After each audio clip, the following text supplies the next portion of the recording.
Émission 688. Cette semaine, Strange Academy First Class. En direct de Montréal, Québec, Canada. Vous écoutez, oui, les Mystérieux Étonnants.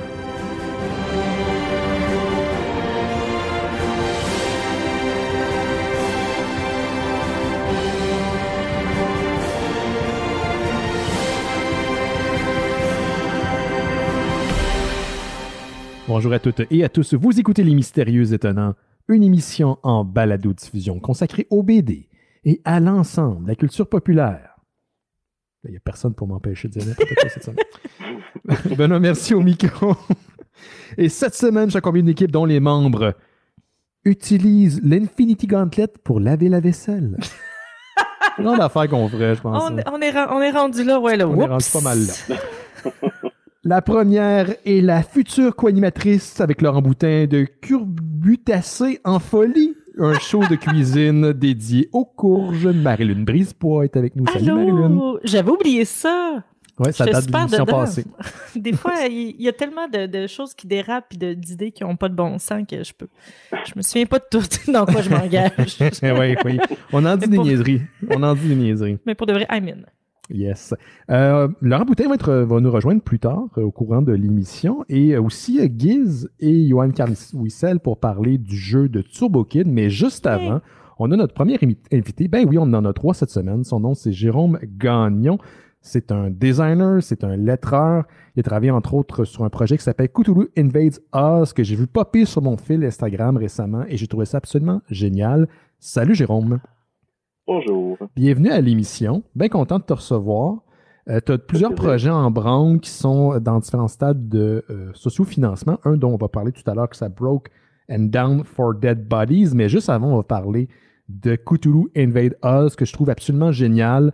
J'ai vu la page couverture et je me suis dit, là, il y a un film, il y a une série et il y a un RPG de table style Dungeons and Dragons à faire avec ça. Toi, tu as designé l'intérieur donc du livre, tout ce qui est l'ensemble, et je suis pas du genre à faire de la bullshit aux Mystérieux Étonnants. Je trouve ça super beau. On voit tout de suite que c'est un professionnel qui a travaillé là-dessus. Tu es un designer, comme je l'ai mentionné dans la vie. Peux-tu nous parler un peu de la prémisse du projet? C'est quoi la proposition de Cthulhu Invades Oz, même si le titre dit un petit peu tout? Effectivement, le titre dit tout est là.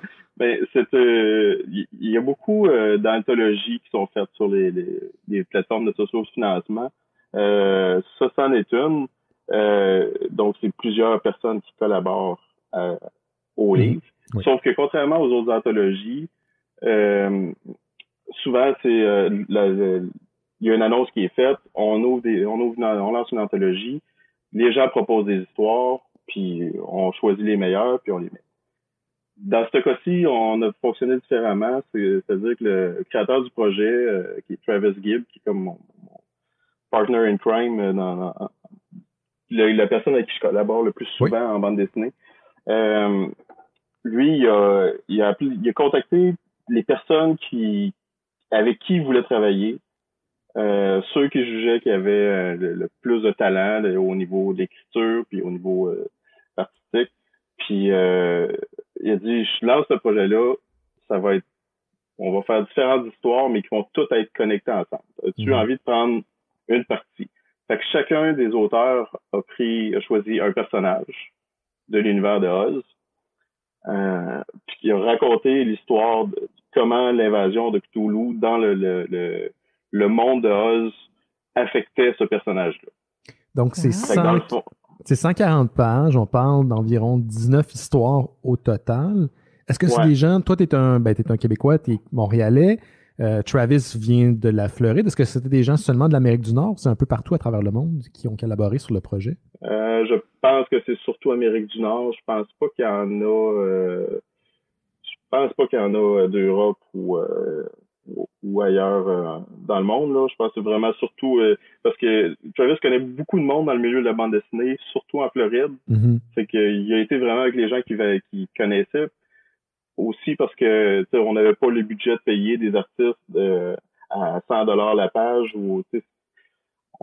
Le but était de payer chaque équipe, mais le prix était quand même assez bas, malheureusement. Là. Mm-hmm. Mais l'idée, c'était vraiment de lancer le projet puis d'essayer d'avoir le plus de succès possible avec ça pour pouvoir en faire d'autres après. Là. Quand on passe au travers des 19 histoires, est-ce qu'on a un récit quand même complet? Pour les gens à la maison qui ne sont pas familiers avec le principe de l'anthologie, pensez au film Creepshow, où on a des histoires séparées qui n'ont pas forcément de lien, mais cette fois-ci, en lisant Cthulhu Invades Odds, est-ce qu'on a une histoire quand même complète de la fameuse invasion de Cthulhu?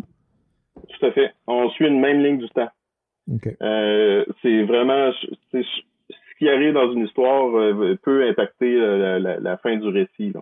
Fait que, généralement, les histoires sont assez fermées quand même pour éviter qu'il y ait trop de conflits entre les personnages. Là. Mais s'il y a des personnages qui étaient répétés, on s'était fait un groupe Facebook de production pour pouvoir être capable de gérer ça. Là, que si y a un personnage qui est répété ailleurs, ben il faut que les équipes se parlent pour être capable pour que le design soit le même, puis pour pas que ça ait un impact sur l'histoire qui arrive avant.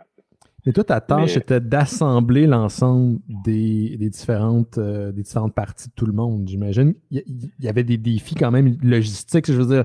On est 5 sur le site, sur la conversation Facebook des Mystérieux Étonnants, puis des fois, on se perd. Fait que là, on parle d'histoires séparées. Super facilement aussi. Oui, assez facilement. Là. Oh, un emoji, puis là, tout d'un coup, la conversation va virer. C'est quoi les défis logistiques que vous avez rencontrés lors de l'assemblage? Ben, on savait qu'il y avait des histoires, parce que le livre, il est séparé en 4 grandes portions, là. Il y a la pré-invasion, si tu veux, l'invasion comme telle. Après ça, il y a une portion que j'oublie. En tout cas, puis la dernière portion, c'est carrément c'est la guerre, puis après, c'est la fin, la prologue. Fait qu'il y avait des portions qu'on savait qui devaient aller absolument dans la portion de la guerre, qui était vraiment plus action. Puis la prémisse, il y a certaines histoires qu'on peut jouer avec, qu'on peut promener dans le livre, là, qui n'avaient pas trop d'impact parce que, comme je disais, c'est assez fermé. Là. Mais sinon, il y avait des éditeurs qui regardaient ça puis s'assuraient aussi que ça fasse du sens. Fait qu'on discutait ensemble et on disait, OK, celle-là, on va la changer de place parce que narrativement, ça marche mieux si on la met plus loin ou ce genre de choses. Effectivement, puis des fois, c'était simplement techniquement, au niveau de l'impression, il fallait qu'on arrive dans un nombre de pages qui fitait aussi. Fait que des fois, il fallait trouver, des fois, c'est un casse-tête là, pour arriver de la mettre au bon endroit pour que ça fasse du sens, puis qu'on arrive techniquement dans un nombre de pages qui tenait, qui était correct. Tu l'as mentionné tantôt, Travis Gibb, c'est le créateur ou l'investigateur, pas l'investigateur, mais l'instigateur plutôt de ce projet-là. C'est un Américain, c'est un homme de Floride, une histoire de Floride. Comment toi, tu t'es joint à cette équipe-là? Parce que tu disais que tu travaillais depuis un certain temps sur d'autres projets, puis on va parler tout à l'heure de ton autre projet. Mais t'es de Montréalais, un gars de la Floride. Comment la collaboration, elle est née? J'ai simplement répondu à une annonce sur Facebook. Yeah. Ça sert pas juste qu'on se plie à Facebook. Ouais. Mais non, mais quand je commençais à faire ça fait quelques années que je fais du lettrage de bande dessinée, mais au début, en commençant, je cherchais un peu sur des différents sites, il y a certains sites parce que c'est vraiment des sites d'annonces, de petites annonces dans le fond là, pour des créateurs de BD. Fait que j'allais voir là-dessus. J'allais voir sur Facebook dans différents groupes aussi, puis je regardais des gens qui avaient des besoins de lettreurs. Puis, le projet est déjà financé, donc les gens ont contribué, ont été au rendez-vous. Est-ce qu'on a encore moyen de mettre la main sur Cthulhu Invades Oz? Est-ce qu'on peut acheter une copie, que ce soit physique ou numérique? Oui, il y a encore des copies, des copies physiques qui existent. Là, ils viennent toujours d'être imprimés. Présentement, sont encore. Travis a commencé à faire des envois, surtout aux États-Unis. Les copies au Canada vont s'en venir directement chez moi, probablement dans les prochaines semaines, là, dans les semaines qui viennent. On a fait plusieurs éditions. On a fait des éditions softcover pour des magasins. On a fait des éditions. Une édition softcover exclusive à Kickstarter qui est assez cool, qui a une portion où que Cthulhu est en glow in the dark. Wow. Ouais, puis ça fouette quand même. OK. Puis ça, c'est un de mes amis québécois, Étienne de Repentigny, qui l'a fait. Puis il a fait un super job. Puis c'est un ami de Yannick d'ailleurs. Yannick Belzile? Ouais. Nice. Fait que, comme tu disais, tout est connecté. Tout le monde est connecté, on va en parler. D'ailleurs, c'est ça, je voulais le mentionner, mais j'ai appris juste avant l'enregistrement de l'émission que ta copine a fait notre encadré, notre petit excerpt sur, je pense que c'est le 7 jours, hein, sur les 15 ans des Mystérieux Étonnants. J'avais envoyé un communiqué, quelqu'un qui m'a répondu oui. Puis ça se peut que tu connais une ex. Fait que tu sais, c'est comme, tout le monde est connecté. Tout le monde est vraiment connecté. Il y a un deuxième volume qui s'en vient, comme une suite, si on veut. Là, ça se passe dans Wonderland. On est dans le pays d'Alice. Quand est-ce que le projet va être lancé? Est-ce que tu as une date? Est-ce que c'est déjà en branle? La date exacte, on l'a pas, là, mais ça va être, c'est pour janvier 2022. Janvier 2022. Et là, l'autre projet que je voulais mentionner avant qu'on se quitte, c'est l'autre projet que tu as avec Travis Gibb qui s'appelle Broken Down for Dead Bodies, qui est présentement en campagne de sociofinancement. Donc, vous financez le 4e volume d'une série de 4. Qu'est-ce que tu peux nous dire sur la série? Ben, cette série, c'est vraiment un peu à la Réservoir Dogs, là. C'est une série vraiment de crime noir. Il n'y a pas de Cthulhu, rien de mystérieux ou de magique là-dedans. Comme beaucoup de séries de crimes noirs qu'il y a des fois en BD, là, il y a toujours une touche un peu sci-fi parfois, mais là, on est vraiment brut crime noir. Puis, dans le fond, la prémisse, encore une fois, la prémisse est dans le titre. C'est deux gars qui avaient un braquage à faire.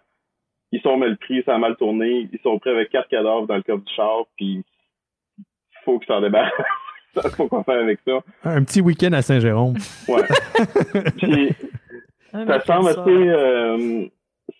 de base, mais la façon, ce qui est intéressant, c'est que par des flashbacks, on voit comment ça s'est passé, comment ils se sont rencontrés, ces gars-là. Puis c'était quoi qui a mal tourné. Mm-hmm. Puis, fait que là, on arrive à la fin. On a lancé la campagne vendredi. Puis il manque, je pense, 300$ pour qu'il soit financé. On est presque... Wow. Excellent. Écoute, on va devoir se laisser, mais allez jeter un coup d'œil au projet de Orange Cone Production. On partagera le lien. J'ai partagé d'ailleurs sur les différents médias sociaux le lien vers le Kickstarter pour ton plus récent projet. Je le mentionne en ondes parce que je me dis peut-être que ça va faire des petits, mais encore une fois, un role-playing game de Cthulhu qui fait une invasion sur Oz. Moi, je veux voir ça. Je trouve que ça serait... C'est tellement deux... C'est possible. Tout est possible. Quand j'ai vu, quand tu nous as mentionné sur sur Instagram, je dis ben oui, Cthulhu et Oz, c'est parfait. C'est comme deux mondes qui doivent se rencontrer.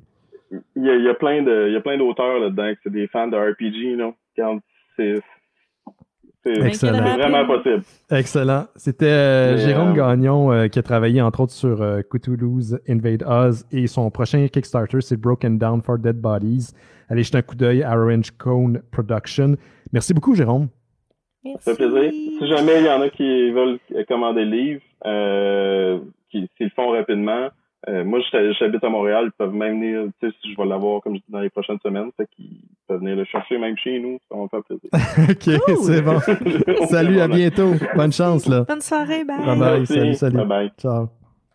Hey, juste à temps en plus pour recevoir nos deux autres invités. Trois choses. Non, hey, allô? Bonjour. Encore un featuring enfants. Encore featuring des enfants. Arrêtez d'avoir des enfants, c'est pas si t'es là de se reproduire, ta barre. Attends, je suis là. Ben oui, t'es live. Oui, c'est correct, c'est la vie. Allô, les Je suis en gars? train d'essayer de négocier que papa ne peut pas venir, là. Bonne chance. Ah, OK. Tu veux que je ferme ton truc? Je vais te fermer ton truc pendant ce que tu négocies. Je reviens dans une fraction de seconde. Ça prend même pas une fraction de seconde. Allô, Guiz? Salut, Guiz! Ça, c'est l'entrée. Ben oui, ça va, toi? Personne. Ben oui. Tu sais, on reconnaît le professionnel. Regarde sa belle caméra à Guiz, là. Oui. Ah, ben oui, là. pas comme Yoann dans son sous-sol. Non, il est en fait dans sa cuisine, mais il deal avec deux jumeaux. Il faut le pardonner, notre Yoann. Hey, Guiz, on t'a invité, puis merci beaucoup d'avoir accepté l'invitation parce qu'on va parler du jeu de Turbo Kid qu'on a appris aujourd'hui, ce matin, comme tout le monde, qui était en développement chez ta compagnie, pour laquelle tu es le cofondateur. On parle de Other Minds. Donc, Turbo Kid The Game. Et là, je pense que Yoann est de retour Kid Free. Salut, Yoann P. C'est ça. Je suis tout seul à la maison avec les enfants. Ma femme n'est pas encore arrivée du travail. arrive! Oh my God, man. Bonne chance. OK, bonne chance. Mais ça se peut, je vais te couper. On fait ça à la bonne franquette, version pandémie, là, c'est pas grave. Là. Déjà incroyable de vous voir, mes beaux messieurs. D'ailleurs, Guy, je pense que c'est la première fois qu'on se parle depuis le début de la pandémie. Ça fait 1 an à peu près. Ben oui, Colin, je vous regarde puis j'ai le goût de boire des pintes. C'est l'effet que ça fait, hein? De ce temps-ci, j'écoute des films, des fois, il y a des scènes de bord, là, puis je suis comme, ah ouais. Ah ouais, ça existe. Ouais, Ça a déjà été nous. Ça a déjà été nous, ça. C'est un Je documentaire. vais te présenter rapidement le projet, Johan, on l'a appris ce matin. J'imagine que vous allez être quand même avare de commentaires parce que vous pouvez pas tout dire, c'est tout neuf, là, c'est tout frais. Mais il y avait un jeu de Turbo Kid qui était en développement depuis un bout. Johan nous l'a caché, personne nous l'a dit. C'est correct, c'est correct. Ratoureux! Gang de ratoureux. Mais qu'est-ce que vous pouvez nous dire sur le jeu? Ben, on va commencer. Comment vous avez comment la collaboration elle est née? Parce que bon, on connaît Giz, on connaît Other Minds, on connaît le jeu C'est Sérieux, on connaît Johan de Roadkill Superstar, des Mystérieux, tout ça. Mais comment la collaboration entre les deux est née pour le jeu de Turbo Kid? Je pense que c'est des amis qui sont venus ensemble avec une bonne idée de faire un jeu basé sur une création québécoise, puis on s'est lancé ensemble. Mais je sais pas exactement le moment de la genèse, parce que ça fait quand même longtemps, tu sais, on en a parlé au tout début, Hey, je pense. ça a été long, là. Ça fait quoi, 4 ans? Qu'on a commencé les discussions, puis par le temps que ça se fasse, il me semble que ça a commencé avec un message Facebook ou quelque chose dans le genre. Oui, c'est ça, oui. Il me semble que j'ai vu une conversation à un moment donné entre vous deux chez. Peut-être que j'ai l'imaginé, là, mais chez Rétro. Arcade Montréal, dans le temps que c'était ouvert, là, tu sais, quand on pouvait sortir et aller dehors. Ouais. Vous avez comme parlé, il me semble, de ça. Là. Les deux, vous étiez là, puis il me semble qu'il y a une conversation. Ouais, on parlait peut-être un peu fort.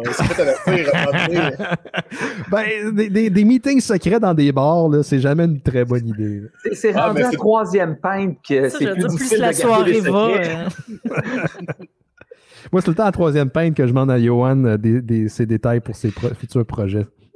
Il est tellement enthousiaste qu'il en oublie qu'il est sur NDA ou je sais pas quoi. Ah, mais tu sais, des fois, tu parlais d'être enthousiaste, puis tu me disais au début que tu me remerciais d'être là, mais c'est moi qui te remercie parce que, pour vrai, ça fait tellement longtemps que je vais en parler que je suis prêt à payer du monde pour m'écouter. Là. C'est à ce point-là. Là. Je veux parler de Turbo Kid. Mais vas-y, Guess, dis-nous ce que tu peux nous dire là, sur le jeu. OK. Ben, premièrement, le jeu, ça va être un Metroidvania. Yes. Donc, le meilleur style de jeu. Hein? C'est vraiment le fun. Je pense que ça fit vraiment bien avec l'univers de Turbo Kid. Un style en pixel art. Hein? On a fait un peu notre renommée avec ce style-là. Du gore. On a vraiment travaillé, tu sais. Quand on était petit, on avait des jeux de franchise, de jeux vidéo, puis on trouvait toujours que le jeu ne respectait pas la franchise. Fait que là, on se force vraiment pour la respecter. Puis Yoann, pour vrai, si c'est pas correct, tu me le dis, hein, puis on va s'arrêter. Vas-y. Mais tu sais, on voulait vraiment respecter l'univers de Turbo Kid. Puis bon, dans le jeu, on va jouer le Kid. Ouais. On a une machette pour des attaques mêlées. On peut bloquer des projectiles. Tu sais, ça a l'air niaiseux, mais moi, ça m'a marqué la fameuse scène quand le Kid, dans le film, bloque avec la machette un projectile. Fait que, on a ça. Et évidemment, on a le Turbo Glove. Je pense que c'était un incontournable. Et on le voit dans le trailer, on voit un pas fin qui passe un mauvais moment. Dure journée au bureau. Ça, là, ce qui est génial, c'est que la question a été posée un peu partout. Puis Giz, tu as répondu dans ta plus récente vidéo sur le jeu C'est Sérieux. Est-ce que le jeu va être simplement disponible sur mobile? Parce que vous, Other Minds, vous avez travaillé beaucoup avec PewDiePie. Le jeu ne sera pas disponible sur mobile. C'est ça. Là, c'est pas le cas. Là, fait pour les gens qui se posaient la question, il va être sur PC, possiblement sur d'autres consoles éventuellement, mais là, il n'y a rien qui peut être confirmé pour l'instant. C'est ça? C'est pas un Infinite Runner. C'est pas une affaire que vous allez ramasser des thèmes en le faisant sauter. Mais de toute façon, Other Minds n'a jamais fait ça. Est-ce que vous avez joué aux jeux d'Other Minds? Ils sont tellement bons, là. Sérieusement, même si vous n'êtes pas un fan de PewDiePie, les jeux sont excellents. Il faut que vous vous lancez dans leur jeu. C'est malade. Mais pour le style Legend of the Brofist, qui est notre jeu de plateforme qu'on a aussi lancé sur PC, sur Steam, c'est un jeu qui vieillit quand même bien, selon moi. Puis là, on va encore plus loin parce qu'on a de l'expérience. Puis là, on parlait de jouer le Kid, puis j'oubliais le vélo. Hein, parce que oui, c'est vrai, le vélo. Le vélo est omniprésent dans le film, puis je trouve que c'est une dimension qui ajoute vraiment beaucoup. On parle pas d'un vélo qui est juste là pour se déplacer. Hein. Il y a beaucoup de jeux que quand tu prends le vélo, c'est juste pour un peu comme si tu pesais sur le turbo pour te déplacer un peu plus vite sur la map. Non, le vélo va vraiment avoir une utilité. Le design va être en fonction que tu as besoin du vélo, de faire des tricks pour atteindre. Bref, là, je pèse mes mots. Le vélo va être très important. Okay. Pour des plateformes, c'est un des aspects du jeu qu'il m'a plus blow my mind. Quand on a vu un démo comme Alex, un des lead designers, il jouait devant nous.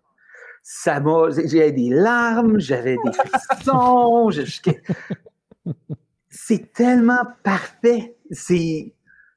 Moi aussi, il faut que je pèse mes mots puis que je cherche. Là. Mais je sais que même pour le vélo, il nous inclut beaucoup dans le processus, puis c'est quelque chose qu'on tripe, puis on s'assied avec eux autres, puis on bonnissait des idées ensemble, comment que le vélo, ça pourrait fonctionner, puis tout ça, puis je sais pas, c'est comme tellement une belle collaboration, tout le monde ensemble, que c'est comme une grosse famille qui vient de se bâtir, puis qu'on va faire un jeu ensemble, là. C'est trippant, là.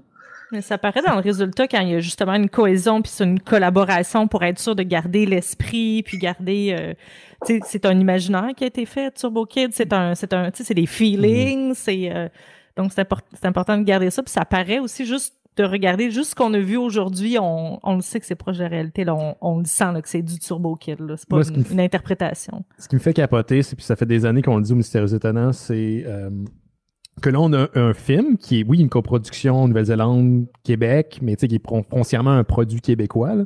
Puis ça va se décliner, encore une fois, non seulement en BD, puis ça a été le cas avec notre ami Jack Dion qui a fait les bandes dessinées, mais là, Giz, avec son équipe, va travailler et travaille en ce moment sur un jeu vidéo. Donc, l'explosion au niveau culture populaire là, d'un produit à base qui est Keb, il est là. Puis moi, je trouve ça malade parce que ça crée un précédent. Moi, de mon souvenir, c'est jamais arrivé comme une franchise qui se décline de cette manière-là? Non, mais je te dirais en partant, que Turbo Kid est déjà un petit peu une anomalie parce que ce genre de film-là, on en fait moins. Puis, un film de genre se porte à ça, de faire toutes sortes de projets autour. Donc, je pense que ça l'aide. Parce que là, l'univers Turbo Kid, puis les produits Turbo Kid, c'est quand même, ça l'agrandit. Le vinyle, comme il est rendu à son 6e reprint, 7e reprint du vinyle parce qu'il est tout le temps sold out. Là, il nous manque des figurines. C'est ça, c'est juste ça. Il y a Vincent Renaud qui dit en direct, là, il manque des figurines de Turbo Kid. Ah bon, on est d'accord, Vincent. Mais Giz, vous travaillez aussi avec le matos. Là, Yoann vient de mentionner le vinyle, mais vous travaillez avec le matos, donc les compositeurs qui ont fait la bande originale du film pour celle version, I guess, inspirée 8 bits qui s'en vient? Je dirais plus 16 bits. J'aime pas ça parler de bits en termes de... Parce que, tu sais, c'est pas tout à fait ça. Okay. On va utiliser le terme pixel art, puis pour la musique, ben on y va vraiment avec la musique du matos. Je veux pas spoiler parce que ce qu'on essaie de faire avec les musiciens du matos, c'est vraiment génial. Mais Colin, que j'aimerais ça pouvoir tout dire. Moi, je m'étais dit, parce que j'ai vu le teaser à matin, puis j'étais vraiment très excité de le voir finalement, parce que j'avais entendu des brides il y a longtemps de ce projet-là. Je me dis, ils vont pas pouvoir en parler beaucoup. Je pense que le plus d'informations que j'ai eues après le teaser, c'est quand toi t'as fait ta vidéo, Giz. Puis j'ai dit, mais là, je peux pas leur demander, mais disons que vous aviez beaucoup regardé le film, I guess, pour pouvoir essayer de le travailler le plus possible, l'adapter. Ça apparaît dans le travail qu'ils ont fait. Je trouve, c'est une réelle adaptation de l'univers de Turbo Kid. Il y a un amour. Tu sais, on ressent l'amour. C'est très bon pour mon ego en ce moment. Mais on sent qu'ils ont vraiment trippé sur Turbo Kid. Puis on le voit dans leur travail. Ils font. Je sais que je reviens tout le temps assez malade parce que j'ai peur de dire trop loin. Tu sais, est-ce que, Guy, j'ai-tu le droit de parler du système de gore? Ou pas trop? Oh ouais, vas-y. De le demander, Yoann, c'est un peu le spoiler par contre. Oui, il y a un système de peux-tu parler du level secret, Giz? Non, c'est correct. Ok, non, je peux pas. Non. Il n'y a pas de level secret. Avec le BC qui fait telle affaire. Oui, c'est ça. Mais ils ont développé en programmation, parce qu'ils ont des génies chez Outer Minds, un système de gore qui calcule le gore en temps réel. Donc, quand regardez dans la bande-annonce, là, à la fin, quand le kid il saute et continue, il y a une tripe qui bouge, là. Oui, j'ai remarqué. Mais elle fonctionne sur la physique. C'est-à-dire que c'est du pixel art qui fonctionne sur de la physique. C'est comme... Quand on a vu le premier démo de ça, là, c'était... Wow! C'est hallucinant. Du pixel art et de la science. Ah oui, le programmeur qui est en arrière de ça, là... Après ça, tu essaies d'expliquer ça au gouvernement pour les crédits d'impôt. Ouais, quelqu'un travaille sur un Gore Engine. Qui va être réutilisé pour un Sparkle Engine dans le prochain jeu. Là. C'est du RNA, le rendu là. C'est développement. D'ailleurs, Guy, je lance ça dans l'éther parce que je fais ça depuis le début de l'émission. On vient de parler qu'un créateur de Cthulhu Invades Odd, puis j'ai dit que ça serait malade qu'on fasse un RPG avec ça, mais tu sais, il y a une séquence dans Turbo Kid où il y a un gars qui passe la mop dans une piscine puis il a un très gros nez. Ça prête un très bon caméo, je dis ça de même. J'allais demander si Ben était dans le jeu. Je vais faire du mot-cap. C'est moi, je suis là une seconde. C'est Johan qui m'a fait... Je t'ai pas reconnu. Il m'a fait passer à la mop parce qu'il savait qu'à l'époque, je travaillais à l'hôpital, je faisais du ménage, puis tu vas être dans le film, tu vas être dans le film. Je me fais maquiller, je me fais mettre de la cochonnerie d'en face, plein de linge weird. Je m'en vais puis je passe le squeegee. Là, fait que c'était un peu son humour à Johan. Je me suis dit, tu serais méthode. Tu connaissais le rôle. Tu étais prêt. J'ai regardé loin, j'ai fait mon tabarnak. Je peux pas y parler, j'ai pas le droit. Je fais pas partie du syndicat des acteurs. Ouais, je sais. Hey, Ben, j'aimerais ça revenir sur les consoles parce qu'on a un peu skippé tantôt. Oui. Donc, on fait un jeu PC. OK. Puis j'aimerais ça te dire, on va le sortir sur la Switch, sur la PlayStation 5, sur la Xbox. Mais pour nous, en tant que compagnie indie, prendre ces engagements-là aussi tôt que ça dans le projet, c'est un peu dangereux. Puis là, je te le dis, là, on veut être sur toutes les consoles. Puis on a exclu le mobile tantôt, mais on ne sait pas. Peut-être qu'en 2022, les nouveaux Google Pixel, ils vont être aussi forts qu'une PS6. On le sait pas. On le sait pas. Pour l'instant, c'est confirmé PC, mais on ferme aucune option. C'est ce qu'on veut dire. Exactement. Fait qu'on va voir à mesure que le développement va, parce qu'encore une fois, on n'est pas 1000, hein, on est une petite équipe. Outer Minds, avec tous les projets sur lesquels on travaille, c'est 34 employés. Fait que pour moi, 34, c'est un chiffre immense. Ça me fait capoter qu'on soit 34 êtres humains à travailler ensemble, mais en termes d'industrie de jeux vidéo, c'est pas tant que ça. OK. Donc là, on voit qu'on peut pas trop en jaser, mais est-ce qu'on va avoir des nouveaux détails dans les prochains mois ou on se donne rendez-vous en 2022? Ben, Johan, est-ce que tu peux nous dire quand est-ce que le jeu se passe ou...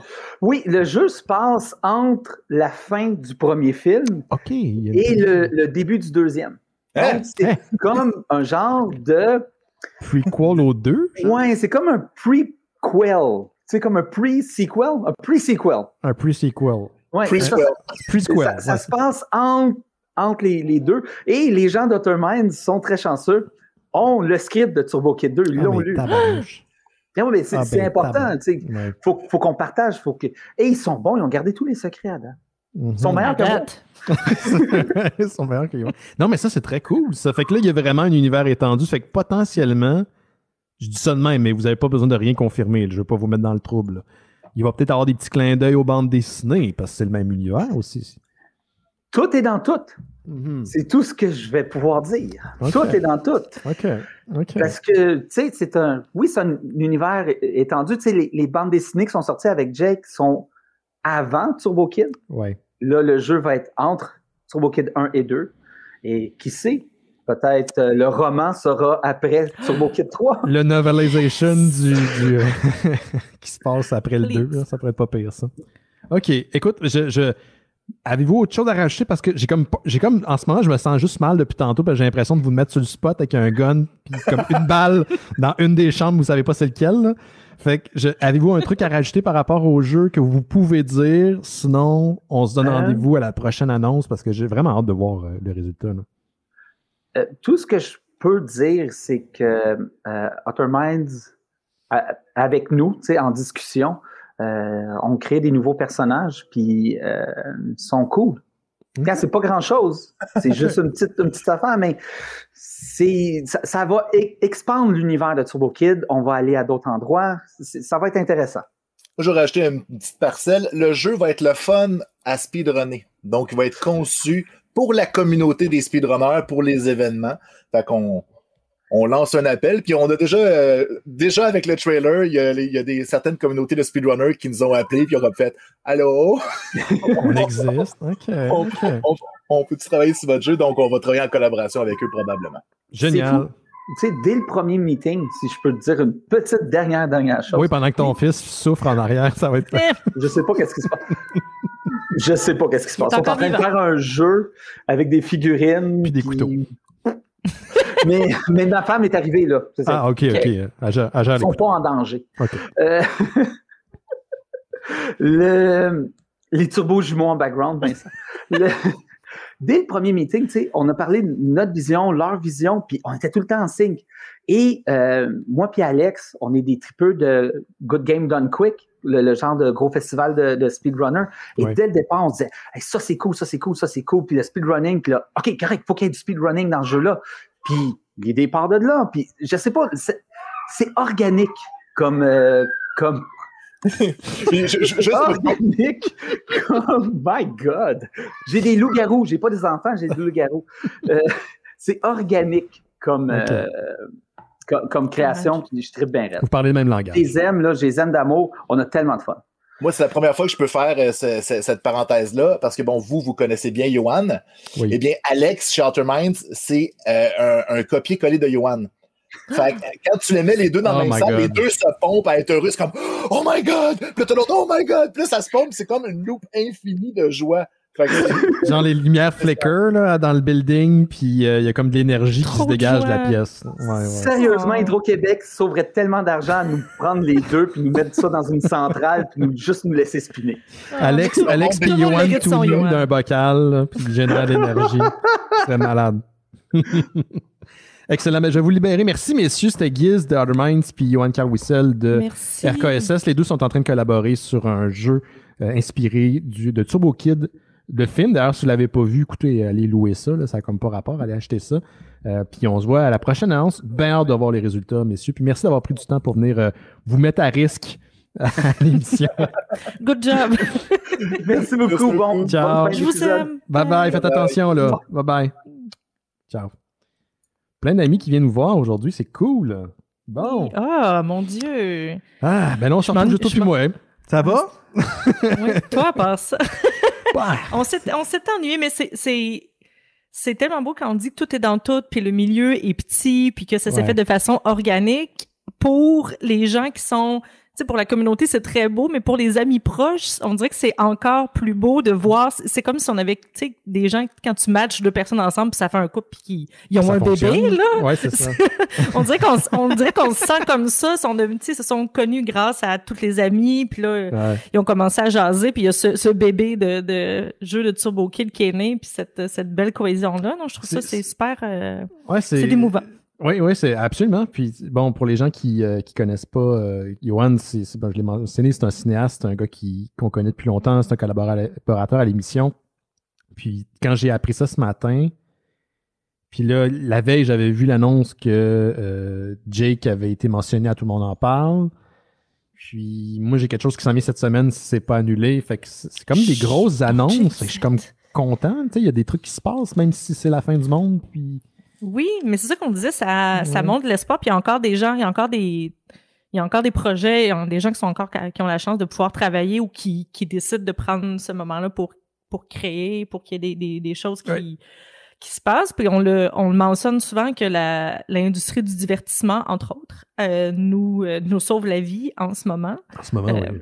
Parce que, il y a des gens aussi au front qui nous sauvent littéralement la vie, mais l'industrie du divertissement nous permet de rester sain, de garder le moral. De garder le moral, de garder notre cerveau allumé, ça sonne quétaine, mais de se nourrir de cette culture-là. Oui, ça nous divertit, oui, ça nous fait oublier, oui, ça fait passer le temps, mais ça nous nourrit en même temps, ça nous amène, vers d'autres mondes, ça nous fait réfléchir, ça nous fait connaître des œuvres, justement, tu sais, là, Cthulhu puis Oz, ça fait connaître d'autres œuvres du passé qu'on peut revisiter, tu sais. Oui, absolument. Écoutez, je suis bien content, bravo à Giz, puis bravo à Yohan, j'ai bien hâte de voir le résultat. Je sais pas, je sais plus quoi dire. Juste le petit teaser, c'était, tu sais, t'avais, comme je dis, t'as le feel de Turbo Kid, tu vois que c'est pas juste une interprétation d'un studio, c'est pas juste une reprise. sens l'âme de Turbo Kid, tu sais, dedans. Puis enfin, mes skills de BMX de California Games vont me servir à quelque chose. On l'espère. Peut-être que les mécaniques vont être basées, là-dessus. Il y a Vincent Renaud, parce qu'on diffuse les émissions depuis le début de la pandémie sur Facebook et maintenant Twitch et YouTube en même temps, qui dit du savoir-faire bleu, c'est beau. Oui, absolument. Puis c'est ça qui est le fun, c'est qu'à date, on parle de projets qui sont 100%, voire 50% québécois, ou en tout cas qu'il y a des Québécois qui travaillent derrière. C'est ça qui est encourageant. Parce que des fois, ça peut être difficile soit de trouver quelque chose qui nous intéresse, même si tu veux encourager ou d'avoir accès à ça ou d'avoir de l'argent, mais on dirait que on n'a pas besoin de chercher, il y en a beaucoup, puis juste autour de nous, on a tellement d'amis qui justement sortent des nouveaux projets, des nouveaux livres, des nouvelles bandes dessinées, donc c'est disponible, c'est là, on a beaucoup d'offres, on est très chanceux cette année. Oui. Absolument. Tu veux-tu que je commence les nouvelles, Marie-Lune? Tu veux commencer cette semaine? Tu peux y aller. OK. Puis, oui, ça tombe bien. C'est une nouvelle que tu as essayé de me piquer, mais je l'avais déjà écrite dans son ensemble, donc elle était à moi. Damn it! Donc, c'est une nouvelle qui a été partagée d'ailleurs sur Discord au courant de la semaine dernière. Donc, je veux remercier la communauté Discord des Mystérieux Étonnants qui est accessible si vous êtes membre Patreon.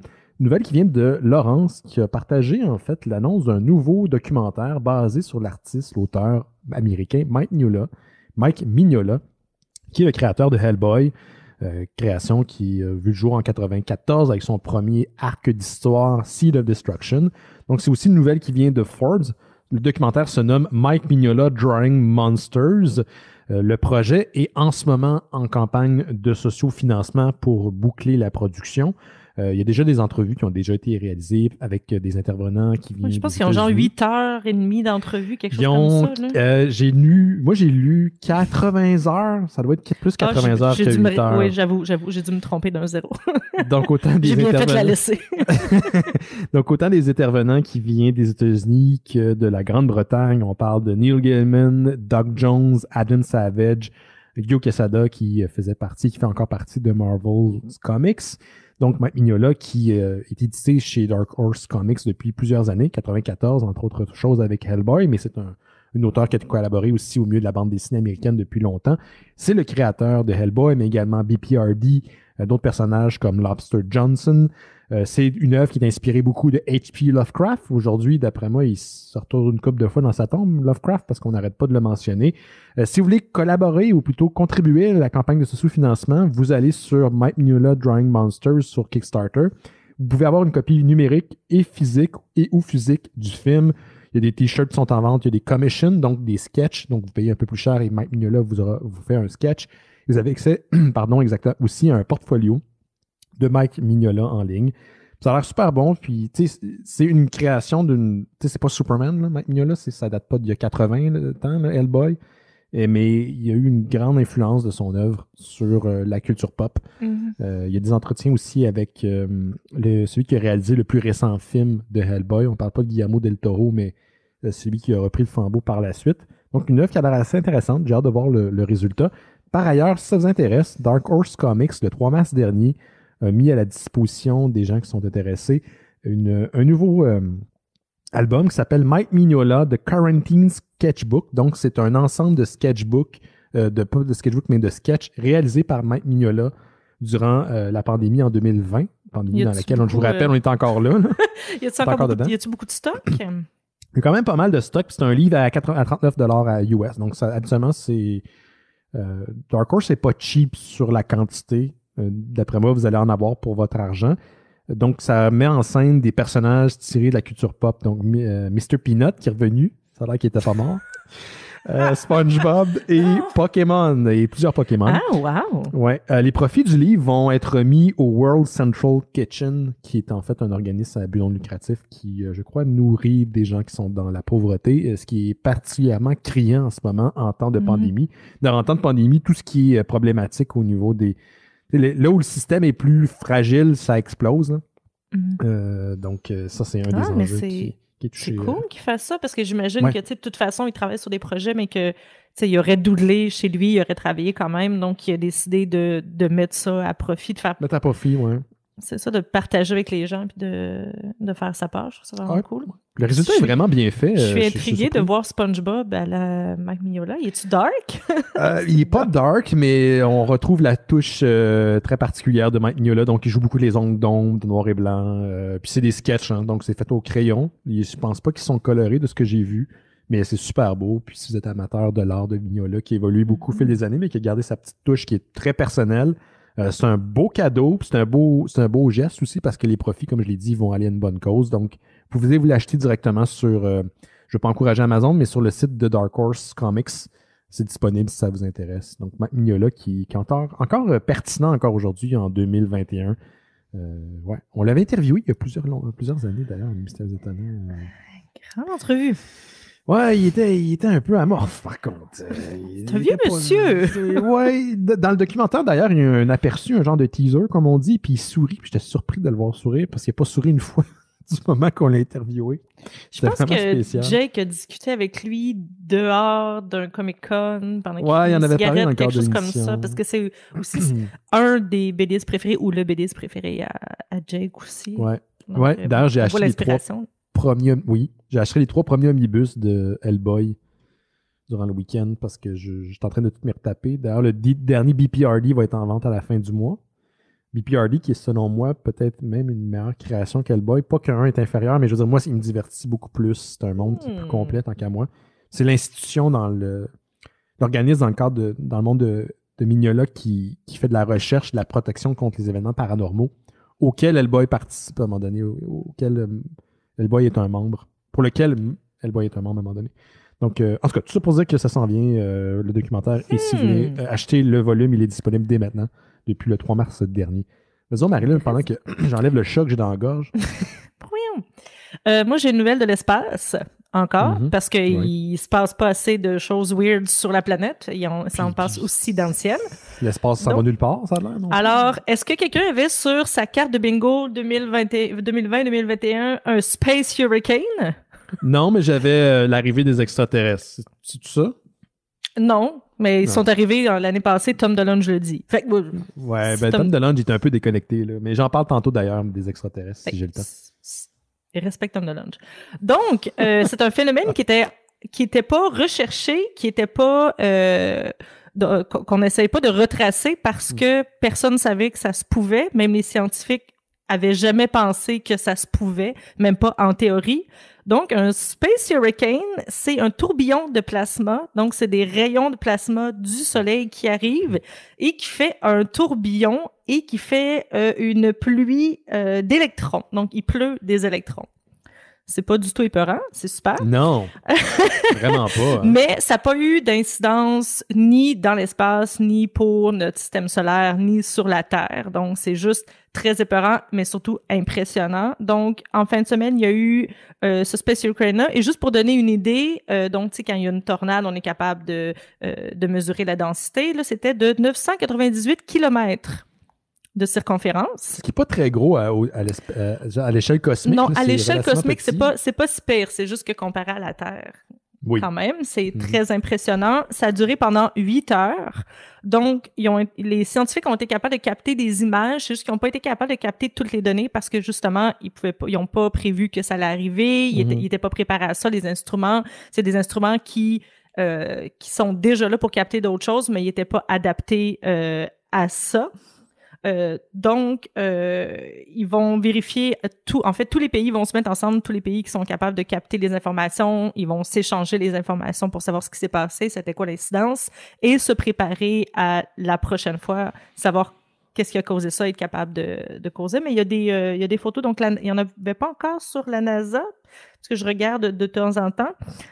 C'était 200 km au-dessus du pôle Nord. Donc, il y a pas beaucoup de choses qui sont à part pour certaines choses qui se passent dans le ciel. Il n'y a pas beaucoup de caméras braquées à cet endroit-là. Non. Donc, il y a pas beaucoup de photos encore. Il n'y en a pas sur la NASA, mais peut-être suivre ça. Il va peut-être en avoir d'autres. Okay. Quelque chose d'autre qui vont... Je sais pas, il y a des planètes qui vont se mêler à ça. Il va y avoir des éclairs. Je sais pas, le Galactus va apparaître au milieu de ça. Son ancien Galactus, Laurent Boutin, j'imagine qu'il va se pointer. Moi, j'ai essayé de summoner Laurent Boutin. Ben oui, Galactus, ça a l'air compliqué de ce temps-ci. Hein. C'est beaucoup moins rapide que l'été en vélo qu'on quitte Planète BD. C'est vrai, il est en vélo. Ouais. Ben, hey, ça a fonctionné. Laurent Boutin, on vient justement de mentionner Galactus, puis il pop dans et la voilà. conversation Yes! digitale. Quelqu'un dit Galactus. J'attendais. J'étais comme, ouais, tant qu'il n'y a pas de Galactus dans ce soir-là. Rush chez nous. À date, on a beaucoup d'entrées timées ce soir parce qu'on a reçu Jérôme Gagnon pour le projet Cthulhu's Invade Oz, mais quand il a quitté, Johan et Giz sont arrivés en même temps, donc il n'y a pas eu, on les faisait pas attendre dans le green room virtuel, ils ont popé. Et là, Marilyn vient de mentionner une nouvelle de la NASA et elle disait au passage le nom de Galactus était apparu, Laurent. Donc, Oui. tout est dans tout, man. Doit-on conclure que je suis Galactus? Oui, ou c'est une simulation, tout ce qu'on vit en ce moment. Puis, Ouais, un comme l'autre. Quand même intéressant. ben, dans tous les cas, on est rien. On est rien de face. Oui, face à ce ben, phénomène. sauf moi. Il y a Ah oui, un coup toi. où je suis rien, un coup où je suis pas mal tout. Oui, non, on s'entend. Bienvenue au Qu'est-ce que tu bois, mystérieux mon Laurent? nihiliste. Ouais, le mystérieux nihiliste, le spin-off. Je bois Ouh. une délicieuse Saint-Ambroise aux abricots en espérant faire venir l'été. Ah, ça serait le fun. Il me semble qu'il est loin. Pareille date l'année passée, on était ici, puis il faisait quand même chaud. Faut pas comparer. On faisait de la peinture l'année passée ici, là, à pareille date. Oui, c'est ce que je disais à Ben. La dernière chose que j'ai faite avant de rentrer en pandémie, c'est l'aider à peinturer son appartement. J'ai comme de rien. Oui, Ouais, C'était que ma dernière personne activité. que personne n'a vu en un an, à part moi. Non, c'est ça. ouais, en plus, toi puis moi, on a peinturé les dedans de garde-robe, on s'en rappelle. Hey, c'est Fait que, important de peinturer des dedans de Vraiment, garde-robe. personne n'a vu ça.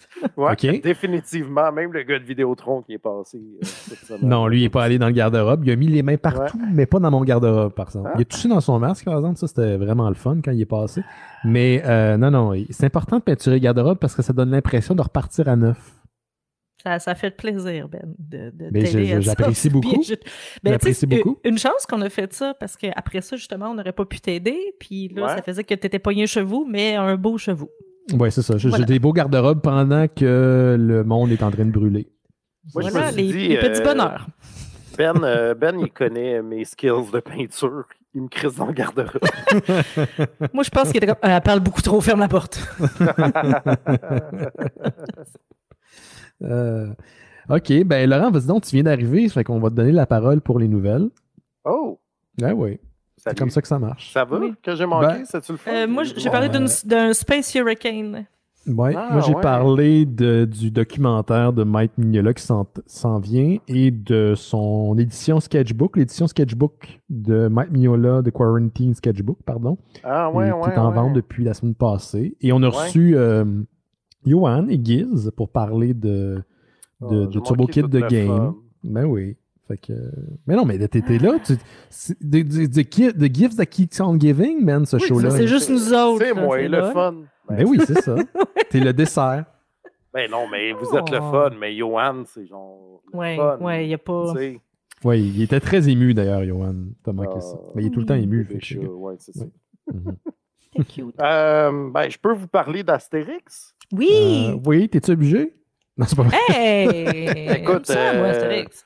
Oui, c'est On gentil. se rappelle que tu parles à un gars qui est allé à RDI parler de Astérix, fait qu'on peut dire que je suis un expert en la matière. Monsieur n'est-ce pas? Boutin. Monsieur Monsieur Boutin. Boutin, oui.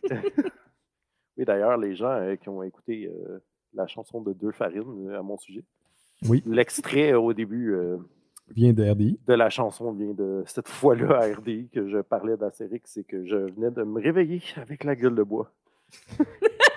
C'était pas prévu! C'est pour ça que t'as de l'air en Chris. T'as l'air vraiment pas content d'être là. Oui, pour vrai, j'ai vraiment essayé de ne pas y aller. Ouais, c'était quand même une bonne histoire, en fait. Je pense que la veille, il y avait le lancement du livre des Anécros. Mhm. Puis qu'avec nos amis Gauthier et Julien Paris-Sorel, on avait un peu échappé à ce lancement. Ah oui, Je ces me suis années-là. couché très tard et pas très frais. Puis là, le téléphone a sonné le matin, puis c'était comme la recherchiste de RDI qui était comme « Il y a un nouveau Astérix, c'est un gros événement. » On a appelé à Planète BD, ils nous ont dit que vous étiez peut-être le seul au Québec qui l'a déjà lu parce qu'il sortait officiellement cette journée-là, mais on l'avait reçu la veille, puis j'étais parti avec. C'est comme mode checké, tu sais. Mhm. Là, j'étais comme, clairement, je ne l'ai pas déjà lu. J'ai essayé de trouver quelqu'un d'autre, mais personne d'autre. Fait que ils m'ont payé le taxi. J'ai lu le Astérix dans le taxi.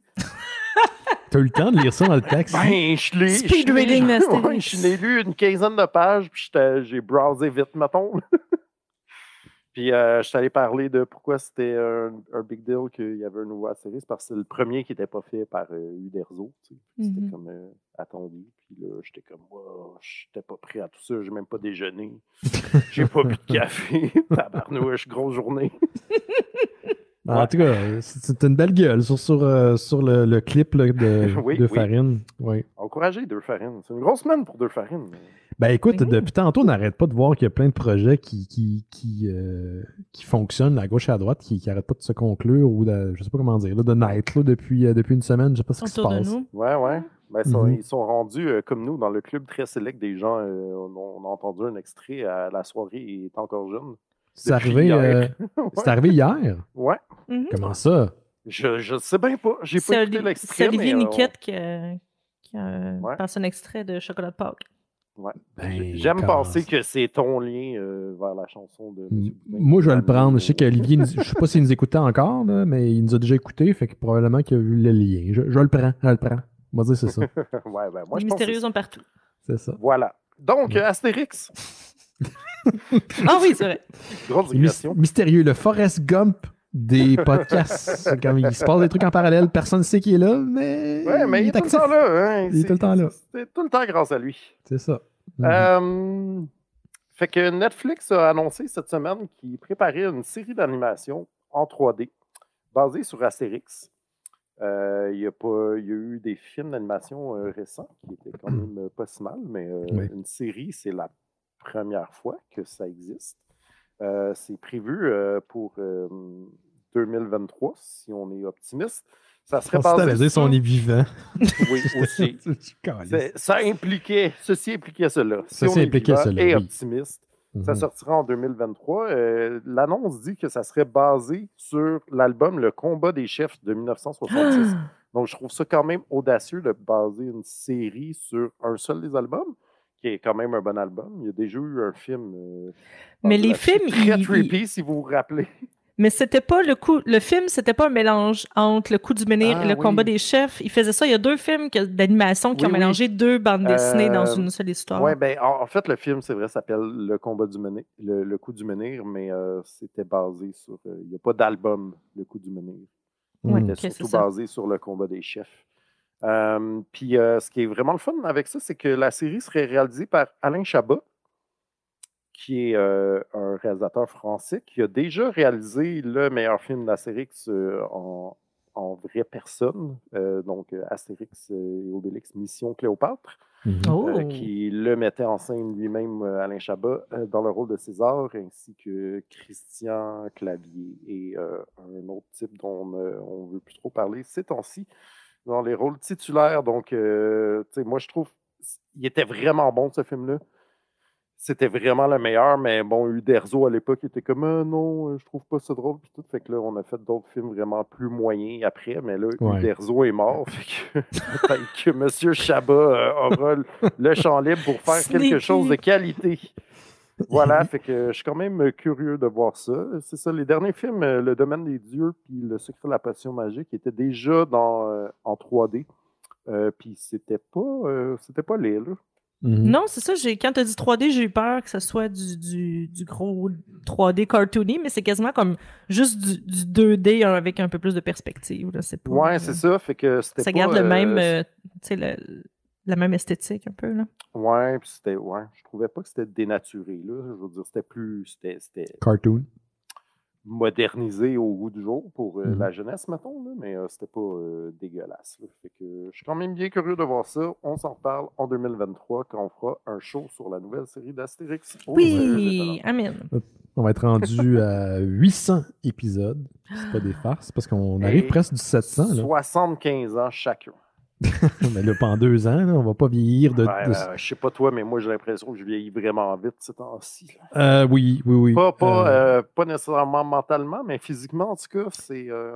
J'avais ce phénomène-là jusqu'à très récemment, mais depuis une semaine, je me trouve beau. Je sais pas ce qui se passe. Je trouve que j'ai du swag. Beaucoup trop. Swag. J'ai fait comme... Ben oui, c'est donc bien méchant, ça, Marilyn. Excusez, c'est la surprise. Ben non, mais on rit parce que...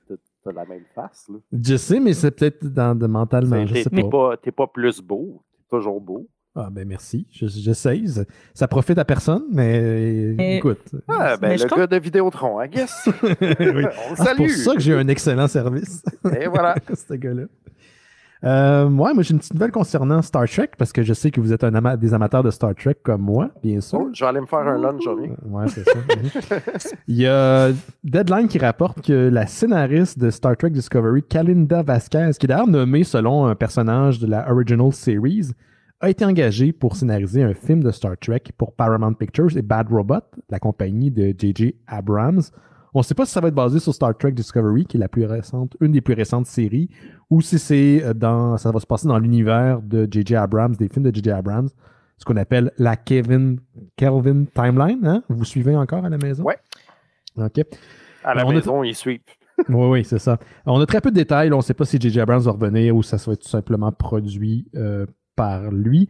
Kalinda Vasquez, c'était son pitch. Donc, c'est son pitch qui a été accepté par Paramount Pictures.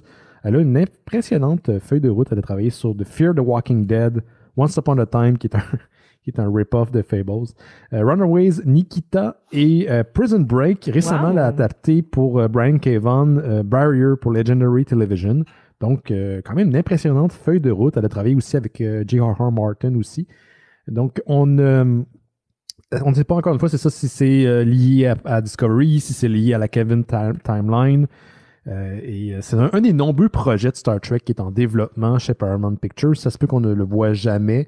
Il y avait le fameux scénario, là, le pitch fait par Quentin Tarantino, puis il y avait aussi la suite Star Trek 4 qui avait jamais vu le jour finalement, puis d'autres projets. Donc il y a plein de trucs au niveau filmique qui est en préparation avec Star Trek, mais de ce côté-là, ça semble pas vraiment aller de l'avant. Du côté du petit écran, pourtant, il y a plein de nouveaux trucs. Lower Decks, on a eu Picard, on a eu Discovery, on a eu Prodigy qui a été annoncé la semaine passée, j'en ai parlé. Le temps nous dira si le projet va voir le jour. Mais comment tu ne m'aides pas dans tout ça, là? Qu'est-ce que tu dis? Tu viens de dropper genre 50 noms de séries de Star Trek. Tu viens de mentionner 3 fucking films d'Astérix que j'ai jamais vus avec des personnages dont je me sac. Non, c'est pas vrai.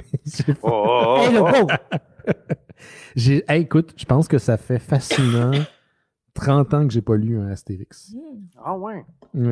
J'avoue que j'en ai peut-être pas beaucoup ici. Mon papa en avait, puis je pense pas que j'en ai acheté. Mon fils les reçoit à Noël, où j'en ai peut-être acheté les derniers, mais j'avoue que j'ai pas... les vieux, je les ai pas. J'ai écouté les films, là, à Ciné Cadeau à chaque année, j'écoute les 12 travaux. Ouais. Mais, c'est ça. Moi, j'ai vu les films, mais j'ai pas... J'ai vu ces films-là là, de Ciné Cadeau, mais j'ai pas lu des albums depuis au moins 30 ans, minimum. Ça vieillit étonnamment bien. Mettons les 24 premiers, là. Okay. Les seuls qui existent, selon à qui tu demandes, mettons. Les on va faire des amis. Mais pour vrai, tu sais, genre, lis une fois de temps en temps, genre un par année. Là, je suis comme, il me semble que je lirais une nouvelle petite série de fun. Là, puis je suis comme tout le temps vraiment surpris, puis je catch des jokes que je catchais pas quand j'étais petit, genre. Goscinny était bon pour ça, là, faire genre du multiniveau, là. C'est un comfort food, là, Astérix. C'est comme un Spirou. Ouais, moi, j'ai les Calvin et Hobbes en français. Puis j'ai toute la collection. Puis des fois, de temps en temps, j'en prends un pour juste me détendre puis lire comme ça. Là.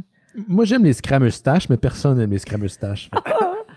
Personne n'aime les Scramustaches sauf moi. C'est cute. Ton ami Frank Mercier aussi aime ça. Ah oui, Frank Mercier aime ça. Oui, ça et le marsupilami. Ben, moi aussi, j'aime le marsupilami. Ça donne bien. Hey, sais-tu qui a déjà réalisé un film de marsupilami? Non. Alain Chabat. Tabarnouche, mais c'était pas bon, non? Je l'ai pas vu, ça avait pas l'air bon. Non. Ben, tu sais, les mots, puis je m'excuse à notre audience là, de France, là, mais moi, les comédies françaises, là. Ça, c'est vaste, par exemple. Là, oui, bon, ok, j'ai aimé le dîner de con, là, mais sinon, là. Oh my God. Sinon. Oui, mais les ch'tis, Ben. Hey, c'est drôle, ils ont un accent. Veux-tu que je te kick la conversation? Les visiteurs. Je m'excuse. Ouais, les visiteurs, d'accord. Moi, des fois, j'ai des flashs de quand j'étais en 6e année. Je me suis déguisée en Dame Ginette des visiteurs. Dame Ginette, qui est dans le film, était clairement une prostituée, puis que je le savais pas. Et qui était pas... Tu sais, personne de mon âge savait c'était qui. Mes parents m'ont laissé déguiser. J'avais des Les cheveux oranges, des cuillères, des sacs de poubelle. Ils m'ont laissé aller à l'école comme ça. Comment? Les années 80, hein, on pouvait tout faire. Non, c'est tellement précis comme costume pour une petite fille de 12 ans. Hey, j'ai passé la journée à expliquer, puis comme, quoi, tu sais, c'est pas cool, là. Je me suis déguisé en Julia Roberts dans Pretty Woman. Comme quoi? Oui, il l'appelle princesse. C'est une madame qui magasine? Oui. Oui. C'était bon, j'ai brisé là. C'est débile. Ouais. Bon, ben c'est ça. Nouveau projet de Star Trek qui est en développement. Y a-tu des photos de ça, Marie-Lou? Non! Oh, OK. Oh Please. my God. Please. Faudrait que je demande à Elle ma dit non, belle-mère. mais c'est sûr que ça existe. Ouais. Donnez Peut-être. généreusement au Patreon. Avoir des photos de ma Exclusivement pour les Patreons, on met une photo de Mais attends, ça veut dire que ça, c'est ta belle-mère, c'est la mère de ta sœur? La mère de Marie-Lise, ouais. Bon, ben je la connais, Marie-Lise, je vais y écrire. God, jamais. Non! Mais il n'y a pas beaucoup de photos. Même quand j'étais jeune, je participais plus aux photos, mais j'ai toujours haï ça. Donc, dans la vie, des photos de moi, il n'y en existe pas beaucoup. Fait que, photos de moi d'un moment précis, pas beaucoup de chance. Mais peut-être qu'on m'a forcé. Fait que ça me prend une photo. On met nos recherches là-dessus. Écoute, moi, récemment, je fouillais dans... Parce que là, tu sais, éventuellement, ça a l'air qu'on va se faire microchipper. J'ai donc hâte de me faire mettre à jour à Windows. Là, c'est épouvantable. Mais je cherchais mon carnet de vaccins. Je suis de cette génération-là qui avait le fameux petit gars qui grossissait. Parce qu'au Québec, on a les carnets de vaccins là, des années 80-70, c'était lettre en tabarnouche. Là, la face du petit gars qui grossissait. Ouais, ben il grandissait finalement. Mais l'infographiste, c'est... Oui, parce qu'il était vacciné en santé. C'est ça, voilà. Fait que je suis allé fouiller. Je savais pas c'était quoi mon groupe sanguin. Voyons, Ben. Non, je le savais pas. Je l'ai trouvé, là, mais je savais pas. T'es passé dans un manga. Comment ça? C'est quoi le rapport? Il y a pas ça. Mais il me semble que j'ai lu beaucoup de mangas que, tu sais, entre les chapitres, tu as des fiches de personnages, puis c'est tout le temps, genre, qui est non complet, occupé, genre, hobby préféré, groupe sanguin, puis je suis comme... Qui s'intéresse de savoir les groupes sanguins des personnages, mais c'est vraiment fréquent. Genre, je sais pas au Japon. Peut-être. Peut-être qu'au Japon, je serais un paria. Moi, je sais le mien parce que je le donne à mon fils. Fait qu'il faut que je sache le sien. Comment ça, tu le donnes à ton fils? Qu'est-ce que tu veux dire? La génétique fait que c'est un vampire? Oui. Non, mais le groupe sanguin vient de la maman. OK. Mais c'est pas le même que toi. Oui. Forcément. Oui. Ah oui? Il y a le même donc, je capte, je connais rien en génétique. Là. Qu'est-ce qui se passe?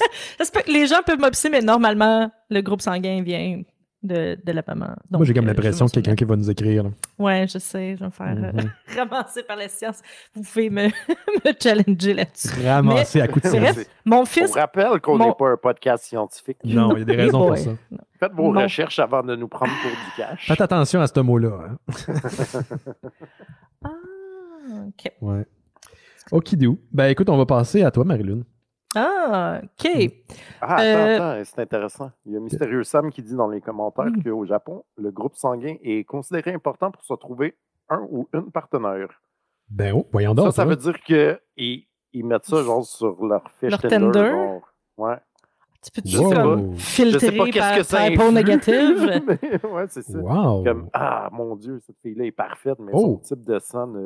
On a un autre auditeur qui vient de marquer, Jean Léger, curiosité 2 points. Au Japon, une croyance populaire selon laquelle le groupe sanguin permet de prédire la personnalité, le caractère et la compatibilité d'un individu avec un autre. Donc, ça résume... C'est un peu comme le signe astrologique. Ouais. C'est de la bullshit comme l'astrologie. Mais il y en a dans leur Tinder qui mettent leur signe astrologique, leur ascendant, puis qui veulent juste un match avec... Donc, c'est une croyance comme une autre. Mais ça, c'est parfait. Comme ça, moi, je peux les swiper à gauche parce que je crois fuck all de ces affaires. Ouais, mais qu'est-ce que tu penses des gens qui mettent leur profil... Comment on appelle ça, là, tu sais, INFP, là, introverti, extroverti. C'est leur profil de personnalité. Ça. C'est vrai que ça par rapport à l'astrologie parce que ça dit que les Capricornes ont une tête de cochon. C'est pas vrai. Ben, t'es un peu tête de cochon. Mais... C'était pas une Capricorne, Marie-Lune? Oui, je suis une Capricorne. Je suis full tête de cochon. J'ai commencé à voir, parce que pour les gens qui donnent au Patreon des Mystérieux Étonnants, on fait des bifurcations sur Kevin Smith en ce moment avec Rémi Fréchette, mon ami Fréchette, qui est un cinéaste, et Guilla Saint-Cyr, qui a un podcast qui s'appelle On jase de film. Guilla disait, il va être vacciné bientôt. Il Je pense que je vais le mettre sur mon profil Tinder. Ben oui. Et j'ai vu ça des infirmières qui ont été vaccinées et qui le marquent maintenant dans leur profil Tinder. Et je me suis dit, ben ouais, j'avoue, hein, tu sais, comme peut-être dans les prochains mois, si je suis encore là-dessus. C'est ça, je suis encore là-dessus. Mais c'est clair qu'une fois vacciné, je vais l'écrire. Ben oui. Ça va être comme un plus. Toi, ça te parle, en tout cas. Ben, moi, je trouve ça sexy. Ouais, c'est ça. Pour vrai, oui. Ben, voilà. Ouais, on peut juste voir sans craindre que tu me tues. C'est vrai. Puis en plus, tu peux voir que si la personne est vaccinée, elle a peut-être plus des valeurs comme toi que quelqu'un qui refuserait. Pas parce que c'est ça, justement. Ça donne ça veut pas dire, mais ça donne un indice que n'est pas anti-vax et a fait attention et a... Une bonne joke ironique à plusieurs niveaux, là, c'est aussi très bon signe, habituellement, sur Tinder. Là, du niveau d'humour que la personne a, puis la capacité d'extrapolation. Oui, ça file très bien. As-tu un exemple? Pas sûr de cacher. OK. Ben écoute, Montréal, c'est petit, hein, fait que ça se peut très bien que je dise de quoi, puis ça finisse par remonter, mais j'ai eu un match aujourd'hui, un des rares. C'est qui? C'est ton ex, non, c'est pas vrai. C'est... Non, mais t'as pas le nom complet sur Tinder. Mais j'avais trouvé ça super drôle. Elle a écrit « J'ai trouvé un DVD de Peter McLeod au Renaissance. C'est pas bien bon. » Là, j'étais crampé.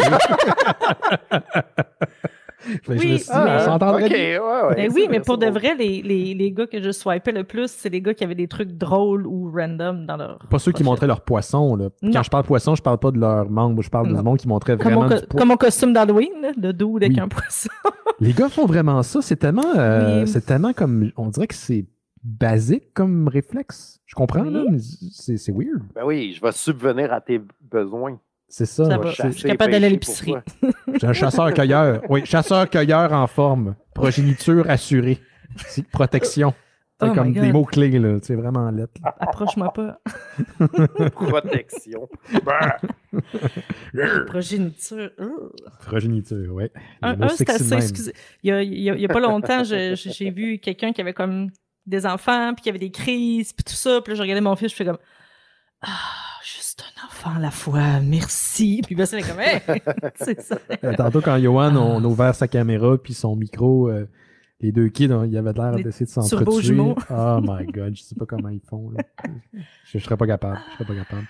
On en était où? Là? On était à Maryland, c'est ça? Oui, excuse-moi, je l'ai coupé pour sa photo. Mais... Vas-y. C'est parfait. Hogwarts Legacy, une autre nouvelle. Aujourd'hui, ça m'a fait rire, ça. Aujourd'hui, c'est lundi et c'est la journée des droits des femmes. Alors, je vais en profiter pour dire que les femmes trans sont des femmes. C'est vrai. Donc, le Hogwarts Legacy est un jeu de Warner Brothers qui va sortir en 2022. C'est basé évidemment sur Harry Potter. Et il disait beaucoup que J.K. Rowling va malheureusement recevoir de l'argent pour ça, mais qu'elle n'a pas son mot à dire, qu'elle n'a pas de droit de regard sur le produit, elle s'en mêle pas, tout ça. Et la compagnie et les développeurs surtout étaient mal à l'aise par rapport à la position de J.K. Rowling. Si vous le savez pas, J.K. Rowling parle beaucoup contre les gens trans, surtout contre les femmes trans. Elle dit que c'est pas des vraies femmes et tout ça. On n'est pas d'accord. Donc, les développeurs voulaient faire quelque chose pour être inclusif et contrer ça un peu, essayer de balancer un peu avec ça. Donc, ça va être possible dans le jeu de créer un personnage qui est trans. Et en fait, c'est qu'il y aura pas de, tu sais, des fois, tu es obligé de choisir un genre, un sexe, ça va t'assigner automatiquement un type de voix avec le corps que tu mets. Dépendamment d'un nom ou quoi que ce soit, ça va t'assigner un genre ou un sexe. Donc là, tu vas pouvoir, tout va être possible de personnaliser et de choisir. Il y aura rien qui sera pris pour acquis, il y aura rien qui sera obligatoire. Et même si t'es quelqu'un qui physiquement a l'air plus d'un homme ou plus d'une femme, tu peux choisir le genre de ton dortoir. Parce que si vous connaissez moins ça, dans le monde d'Harry Potter, c'est des dortoirs de gars, des dortoirs de filles. Mais si tu te crées un personnage qui a une voix grave, mais qui a un corps qui ressemble à une fille, mais qui, peu importe, tu peux choisir le dortoir. Donc, tu peux dire, moi, c'est comme choisir sa salle de bain. Moi, je vais aller dans le dortoir des filles. Donc, c'est un peu leur manière de compenser. C'est un pied de nez, c'est un gros trollage. J'allais dire pied de nez à J.K. Rowling. Donc, ils sont comme, OK, t'as de l'argent, c'est dommage, mais on essaie de balancer un peu dans la force et de permettre ça de rendre inclusif et aussi pour que les gens, justement, qui sont un peu contre ça, ou les gens qui sont trans, qui sentent que c'est pas, qui sont pas inclus ou que c'est pas safe, qui vont pouvoir jouer, parce qu'il y a quand même, tu sais, le monde d'Harry Potter est très présent dans le monde LGBTQ, et c'était comme dommage de laisser tomber ça, ce qu'on s'était, tu sais, on se l'était approprié, plus une manière de faire comme, t'es encore le bienvenu, on peut encore se l'approprier, puis tu peux être qui tu veux quand même dans ce monde-là. Donc, j'ai trouvé ça très, très drôle. J'ai trouvé ça vraiment, puis il disait vraiment que c'est entre développeurs, était comme, il faut qu'on fasse quelque chose. Puis qu'ils ont créé ça, puis ça va être en développement, puis elle peut rien dire, puis elle peut rien faire. Je vais répondre à un commentaire un peu haineux qu'on a eu, puis pourtant c'est quelqu'un qu'on connaît, mais on rit pas du monde qui pêche en passant, là, on rit du monde, c'est profil Tinder, là, tu sais que c'est comme quelque chose de récurrent. Si tu regardes des photos de moi que j'ai montrées quand on était jeune, là, mes plus gros souvenirs, c'était de la pêche au chalet de ma grand-mère. Fait que je me trollerais moins. Là. Non, c'est surtout l'excessivité. C'est le trope rendu. C'est juste le trope qui est drôle, pas le monde qui pêche. Là. Juste que tu t'y attends pas, puis t'es comme, mais pourquoi tout le monde a un poisson? Je comprends pas le lien, mais... Les filles avec la coupe de vin, là. Je veux dire, moi, j'allais dire, c'est les filles au Machu Picchu. Oui! J'imagine que c'est la même chose pour les gars avec un poisson. Sans doute qu'il y en a là-dedans qui ont une passion chasse et pêche, puis c'est bien chill. Mais sûrement que là-dedans, il y en a juste qui ont pêché une fois. Puis genre, qui sont allés au Machu Picchu une fois. Puis comme c'est tout.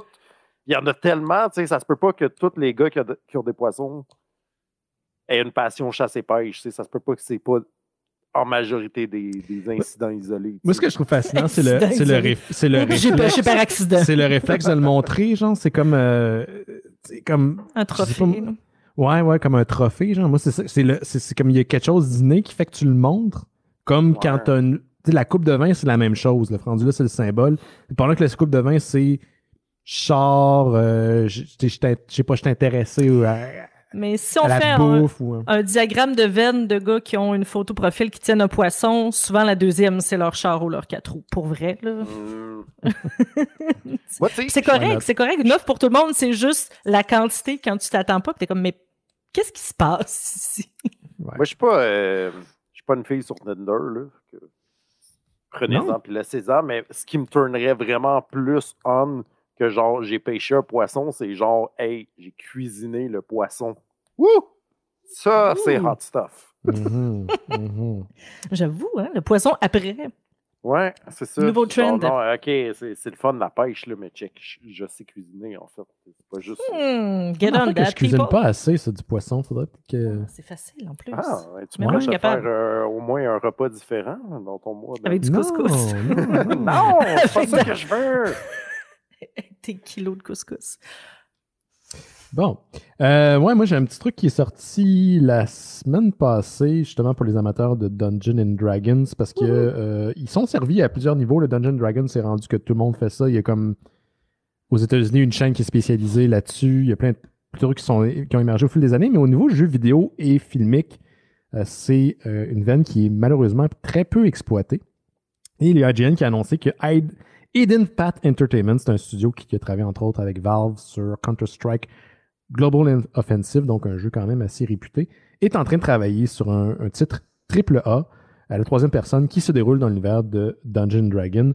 Donc on le sait parce que la compagnie a fait appel à des programmeurs et des artistes et des scénaristes à même leur compte Twitter la semaine passée. Et en fouillant, il y a des gens qui se sont rendus compte qu'on cherche des gens qui peuvent travailler sur le Unreal Engine 4.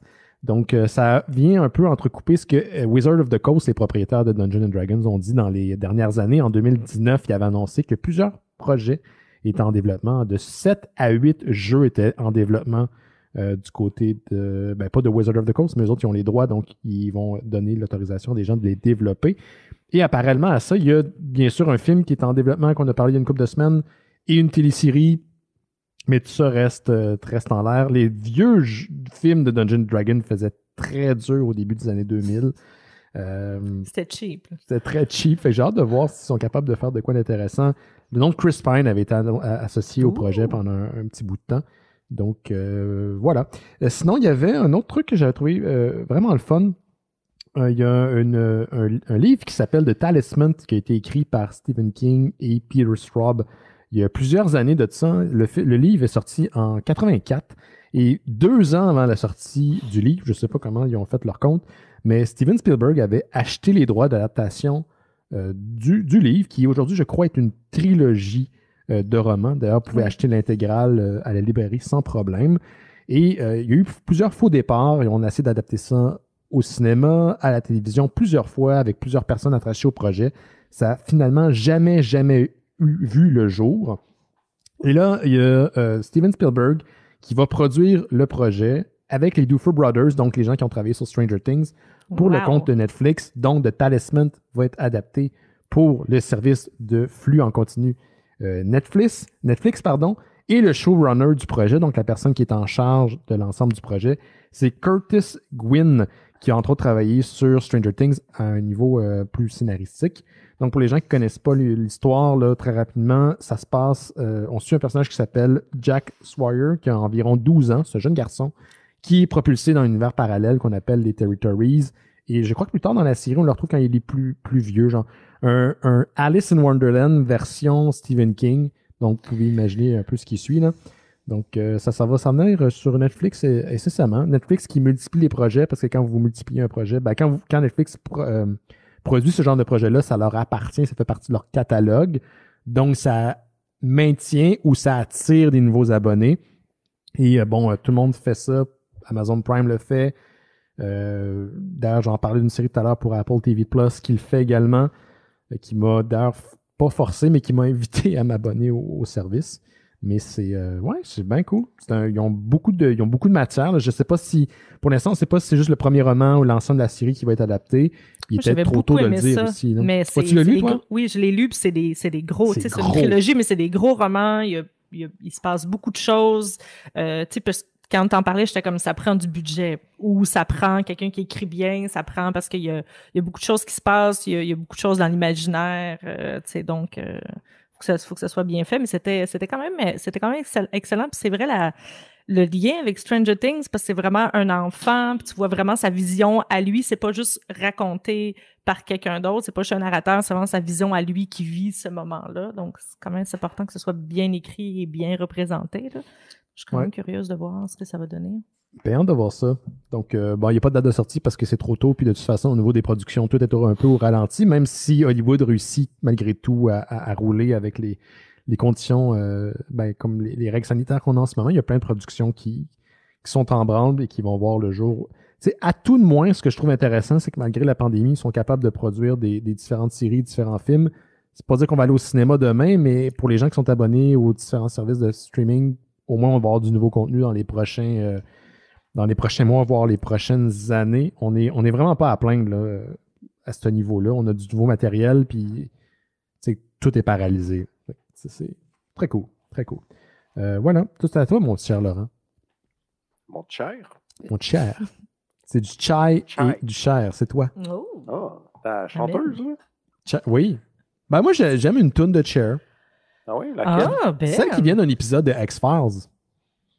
Il y a un épisode de X-Files. L'épisode de Frankenstein. Là. Qui est super bon. C'est en noir et blanc, plein de vues. Postmodern Prometheus, si ma mémoire est bonne. Oui, c'est ça. Oui, qui était le titre original du livre de Mary Shelley qui avait été... oui, c'était The Modern Prometheus. The Modern Prometheus. Puis là, c'était le Postmodern Prometheus. C'est vraiment un assez bon épisode. Épisode dans lequel Cher a failli participer. Finalement, non. C'est juste sa musique qu'on a utilisée, mais on voit une Cher qui est en fait de dos avec les cheveux longs. Puis, je me souviens pas du nom de la tune, je suis pas un amateur de Cher, mais cette tune-là, je l'aime beaucoup. C'est un épisode très touchant d'ailleurs. Ouais. J'ai envie de le regarder tout de suite même. J'y pense souvent. Non, mais j'y pense souvent à cet épisode-là. Quand je pense à X-Files, je pense souvent à cet épisode-là. Ouais. OK. J'ai encore une nouvelle de Netflix, moi aussi. Deadline a parlé du projet de David Fincher, qui a sorti Mank récemment sur la plateforme Netflix. Puis là, je pense qu'il est comme fusionné avec la plateforme. Là. On dirait que tout ce qu'il va faire, ça va être là. Ça n'a pas encore de titre officiellement, mais ça va être basé sur une bande dessinée française qui s'appelle tout simplement Le Tueur. Il y a eu 13 albums de 1998 à 2014 de cette série-là. C'est par Luc Jacquemont au dessin et Mats au scénario. Ça suit les aventures d'un gars qui est un tueur à gages. Donc, 98, on est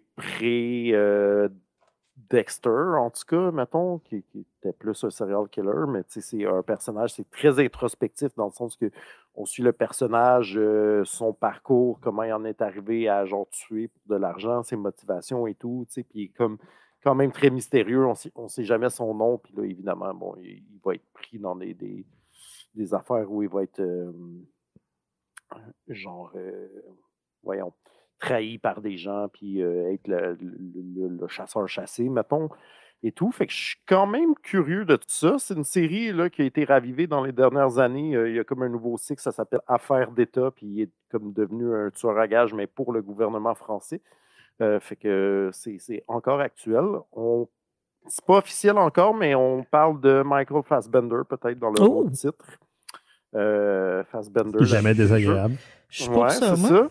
Je suis quand même intrigué. Ça fait une couple d'affaires que je vois au niveau américain et anglophone d'adaptation de bande dessinée européenne française. Comme on dirait qu'ils se sont rendus compte qu'il y avait tout un terreau fertile quand même d'idées qui étaient peu explorées en d'autres dans le domaine audiovisuel, disons. Là, moi, j'ai comme un espoir et en même temps, non, il y a un album du tueur qui se passait à Montréal avec un slang oh non vraiment inexistant. Avec je me rappelle des motards qui disaient « Ah ouais, tu te balades dans les bas de quartier. » C'est pas faire comme le roman de Fred Vargas qui se passe au Québec, puis aucune expression que j'ai jamais entendue. J'étais comme, il n'y a jamais personne ever qui a dit tu te promènes dans les bas de quartier, là. Genre, ça n'existe pas, cette expression-là. Puis aussi, le scénariste Mats, entre autres dans cette série-là, puis dans 2-3 autres de ses affaires, il y a quand même souvent des pics haineuses contre les Québécois. Genre, tu sais, c'est tout le temps... lui, il s'en défend, genre, non, c'est le personnage qui pense ça, c'est pas moi, mais tu sais, quand dans 3 projets différents, t'as un personnage qui est comme, j'haïs les Canadiens français, c'est une sous-race qui n'est pas capable de s'exprimer et tout, là, c'est comme... C'est donc certains de ces projets-là qui sont comme des adaptations de romans dans lesquels ces sujets-là ne sont pas du tout abordés. Il y a matière à se poser des questions. C'est louche. Fait qu'on se méfie un peu de lui, mais c'est quand même un scénariste là, de policier à succès dans la BD francophone. Okay. Là, fait que Fincher, c'est ça qu'il fait au lieu de faire la suite à Mindhunter, c'est ça? Ouais. God damn it. Hey, c'est cancellé. Je suis décédé. Pas moi, là. Je ne suis que le messager. Le messager, ouais. Ouh là. Vincent Renaud dit Blake et Mortimer, le film. Moi, j'étais... ça fait tout y avoir 18 une heures de narration, temps. Là. Ils font juste parler. Ils font juste Ils parler. vont juste décrire tout ce qui est dans l'écran. Il y a la série animée que tout le monde me dit qu'elle est bonne, mais... Hein, il y a une série animée de Blake et Mortimer? Ouais, ça a l'air que oui. Ça me tente pas plus de la voir, là, mais ça a l'air que oui. Moi, j'aimerais un Quick et Fluke en une série ou un film. Quick et Fluke? Oui, c'était deux genre teen, pre-teen, puis qui est un petit peu comme garnement. Je sais pas si ça a bien vieilli, mais c'était un autre BD bien, de RG de le Tintin Fame. OK. Mais c'était plus comme des gags en 2 pages de 2 petits gars qui faisaient des mauvais coups. Genre. Des petits garnements. Je pense j'avais sûrement un je sais pas, la forme, ça. Ouais, tu vois ça comment, maintenant? Je sais pas, c'est pas mon problème. En petits épisodes de 2-3 minutes. Ça existe pas. Peut-être, là, des petites séries. Comme, je sais pas, c'était quoi, Huggy et les cafards. Huggy et les cafards. Oui, mais tu sais, quand on écoutait les cartoons quand on était jeune, tu sais, la bande à Ovid, ça durait pas 45 minutes, là. Ça durait 22. Est-ce que j'aimais ça, la bande à Ovid? Aussi, j'aimais ça. Je sais pas pourquoi. C'est pas c'était vraiment... J'étais fasciné vraiment par la télé qui sortait du sable. J'aimais même la télé qui sortait du sable. Je pourrais pas raconter une histoire de cette émission-là. Pas non plus, mais pas un plot twist. J'aimais la vibe, tu sais, le village, là, c'était comme un peu lazy, contemplatif. Là. Il y avait comme tout le temps le méchant serpent qui essayait de faire des mauvais coups. Sinon, t'avais un paresseux dans l'arbre. Puis là, t'avais comme, je sais pas, j'aimais la vibe. C'était pas comme les Touf-Touf et les polluards, là? Ouais, C'était non, lourd. ça, j'aimais S'ils pas me ça. font chier, là, le gars sur la gang sur le bateau, là, mais attaquez-les, je veux dire, envoyez-les. Tu sais, comme ils sont là en train de foutre des vidanges dans la mer, puis Ouais, ils mais laissent là, aller. attends, eux, là, c'était Oui. quoi leur but? Il voulait le Juste corail polluer, magique genre? Ils voulaient le corail magique. pour Ah, avoir ok. la jeunesse éternelle. Comment? Comme j'ai aucun souvenir de ça, je me rappelle juste que je suis comme, c'est quoi leur but? Juste domper des vidanges, là? Je veux dire, de un moment donné, t'as plus Pretty de much. vidanges à domper, genre? Je pense qu'il y avait une morale, mais subtile. Ouais, c'était comme Ah. probablement une morale écologique, mais tu sais, c'est comme Captain Planet. Il y a une morale écologique, mais il faut que tu la cherches, là. Non, c'était pas subtil du tout. Non, je sais bien, mais tu sais, au point tel que j'ai oublié le corail magique, tu sais. On était C'était petits. juste comme, I guess que il polluait. C'est dans le Les autres, titre. ils ont des dauphins. Ils faisaient Ah. du ski nautique sur le dos des dauphins. Hey, ça, c'est pas cool. Pas cool, les touf-touf. Ah non, mais les touf ils étaient tout petits, là, ils jouaient avec, c'est leurs amis. C'est leur Comme vie. Daphné, là, elle l'utilise pas, son dauphin, là, dans la Daphné. grenouille et la baleine. là. Ah, OK, je pensais dans... Ah, ouais. Je pensais dans les snorkies. Ben? Oui, je me souviens, les schtroumpfs de l'eau, là. Parce que non, Ben me bouliait pendant genre 1 ou 2 ans qui m'envoyait la toune, Ah, la la chanson toune thème ouverture, des Snorkies C'est vrai, j'ai oublié dans ça. des liens, mais des liens cachés ou whatever. Puis là, je me faisais Ah. avoir genre aux 2 semaines. Là. Ah! C'était une forme Ah, de mais- Rickroll, mais de Oui, Snorky. mais Ouais, c'est ça. Snorky Roll. Qui sont les snorkies? Qui, mais qui? Les schtroumpfs de l'eau. C'est ça. Oh my God. T'avais quoi, toi, Marilyn, qui te restait? Moi, j'ai un dernier truc. On n'a pas parlé de Mortal Kombat. Non, la bande-annonce qui est sortie il y a environ 2-3 semaines. à peu Bande-annonce près. qui n'a pas la toune dedans. Non, quelqu'un qui a What fait the un fuck? remix, par contre, par la Oui, suite. Ça a mais pris j'ai 2 fait- secondes. J'ai fait mes recherches aujourd'hui, puis ils sont en train de refaire la trame sonore. Ils veulent reprendre la chanson, mais ils veulent pas reprendre la même. Moi, je suis déçue. J'ai une playlist de courses que c'est juste la toune de Mortal Kombat en loop. Comme ça, je n'ai pas besoin de remettre des loops. Ça motive. Quand Comme j'étais péter les jeune, gueules. j'avais la cassette du deuxième Ouf. film de Mortal Kombat, Ah, c'est épouvantable, cette film. qui est, ben, écoute, j'ai jamais revu le film et je pense pas écouter souvent la cassette au complet. Honnêtement, je mettais la toune Ben oui. titre, puis après, j'ai reculé. Je me souviens Le pas des reste, autres c'était genre- tunes. Ben, c'était du new metal anonyme dégueulasse. Ah, et J'ai écouté le Fantastique. 2 pour la première fois sur Discord avec les auditeurs des Mystérieux, puis j'avais juste vu le 1 et j'avais entendu des mauvais commentaires concernant le deuxième Mortal Kombat et c'est épouvantable. Oh non, ça fait mal. Je veux dire, ça tient même pas la route pour une carte postale. Là. Ça n'a pas rapport.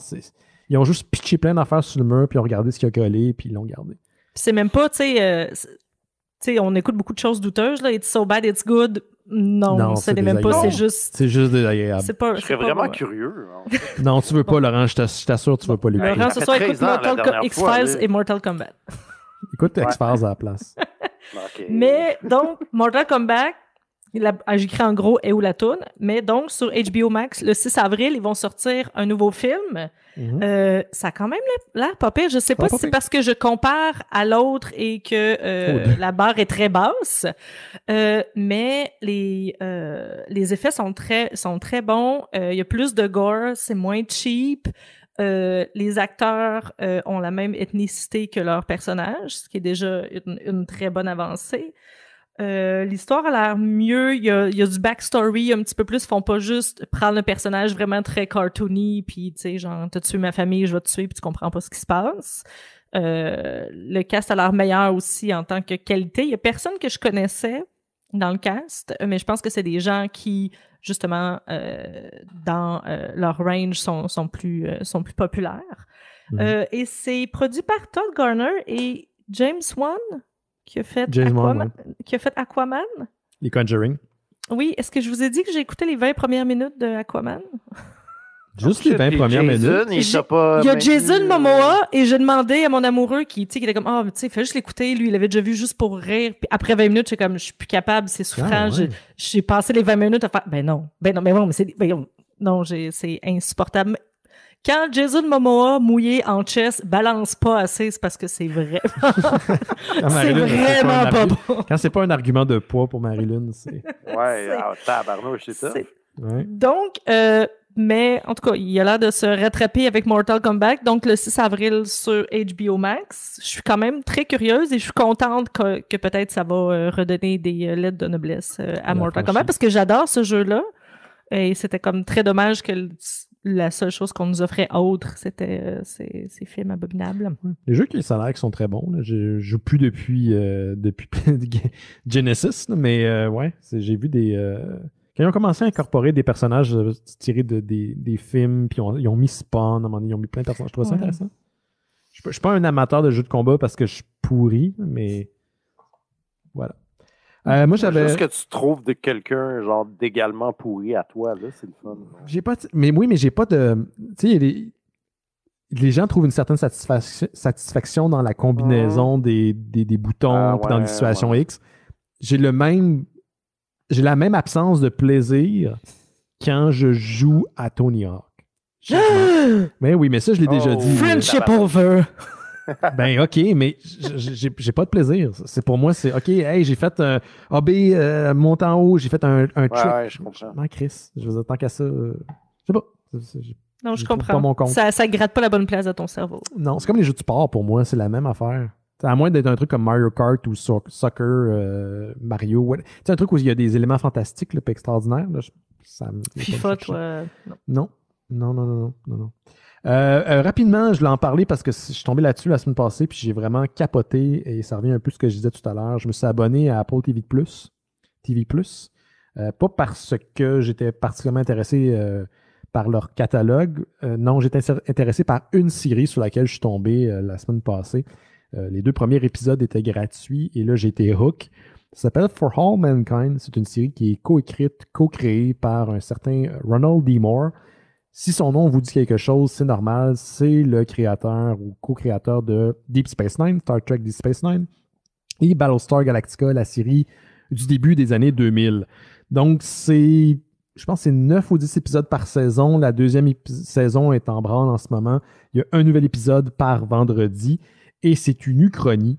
Ça se passe à l'époque de la conquête de la Lune. Et là où les faits diffèrent, contrairement à l'histoire, ce que nous, on a vécu dans la vraie vie, c'est que les Soviétiques sont arrivés en premier sur la Lune. Donc, la course pour la conquête de l'espace ne s'est pas arrêtée avec l'arrivée des Américains sur la Lune. Et là, c'est les Soviétiques qui vont tout le temps pousser, et les Américains tout le temps pousser un peu plus loin l'enveloppe jusqu'à créer sur place, ou essayer de créer sur place une base permanente sur la Lune. Et c'est franchement génial. Moi, j'adore l'Uchronie, les histoires où on reprend des éléments puis on va jouer avec l'histoire. Des gens de What If. Des gens de What If, mais historiques. Il y a des personnages historiques réels qu'on revoit dans la série, mais la plupart sont des nouveaux personnages, des gens qui n'ont pas existé ou basés, inspirés de très loin par des personnes qui ont vraiment vécu. Je vous donnais une idée, Neil, Buzz puis Michael Collin de Apollo 11, on les voit, mais c'est pas des personnages principaux. Gene Kranz, qui est le fameux personnage là, en tête de brosse qu'on voit dans Apollo 13, qui est un homme qui a vraiment existé, qui est encore vivant aujourd'hui, qui était le contrôleur du spaceflight là, durant les années de la conquête de la Lune. Et là, il y a plein d'autres personnages qui sont là. Donc, si vous êtes amateur de conquête lunaire, il y a même des petits clin d'œil pour vous. Par exemple, à un moment donné, il y a des personnages qui s'entraînent dans des simulateurs pour faire l'alunissage et il y a un code d'erreur qui apparaît. Et le code d'erreur, c'est 1202, qui était le code d'erreur quand Buzz et Neil alunissaient, ont rencontré. Fait qu'il y a plein de petits clins d'œil comme ça. La deuxième saison, il va full uchronie. Donc, là où la première suivait relativement des événements historiques, la deuxième va à l'autre bout. Par exemple, Jean-Paul II est assassiné dans le pape. Jean-Paul II est assassiné. Yoko, John Lennon est encore vivant. Il y a, Kennedy, le troisième, là, pas le frère, mais il devient président. Il y a plein d'éléments comme ça. Je me souviens plus, là, je cherche pas Bobby. John, je cherche, mais je le trouverai pas. Là. James. Non, je sais pas le nom, là, on s'en fout. Là. Un Kennedy, ils sont 20 000 Kennedy, ils ont toute la même face puis ils parlent pareil. Fait que, bon, c'est ça. Donc, c'est malade. C'est un petit spoiler vraiment rapidos. La deuxième fois que les Soviétiques envoient une équipe sur la Lune, c'est une cosmonaute qui est là. Donc là, ça force les Américains à engager des astronautes, des femmes, pour aller sur la Lune pour faire bonne figure au niveau planétaire. C'est un récit historique, politique, et on est dans l'anticipation, mais tout est fait en subtilité, puis c'est ça que j'aime. Donc, quand, par exemple, on va sélectionner des astronautes pour les envoyer avec les hommes sur la Lune, il y a des gens qui réagissent extrêmement bien, il y a des gens qui réagissent mal, il y a des gens qui réagissent pour des bonnes raisons, il y a des gens qui réagissent pour des crissement mauvaises raisons, puis tout ça fait un tout. Puis moi, j'adore ce genre de zone de gris-là où on joue justement avec... oui, il y a des enjeux sociaux, mais tout n'est pas blanc, tout n'est pas noir. J'adore ça. Fait que c'est brillant. Je pense que la série a beaucoup à dire par rapport à justement la condition féminine, comment les femmes étaient considérées dans les années 60. Et ce qui est le fun, c'est qu'on saute dans le temps. Donc, on est dans les années 60, 70 et éventuellement 80. Et probablement qu'on va aller plus loin encore dans la ligne temporelle.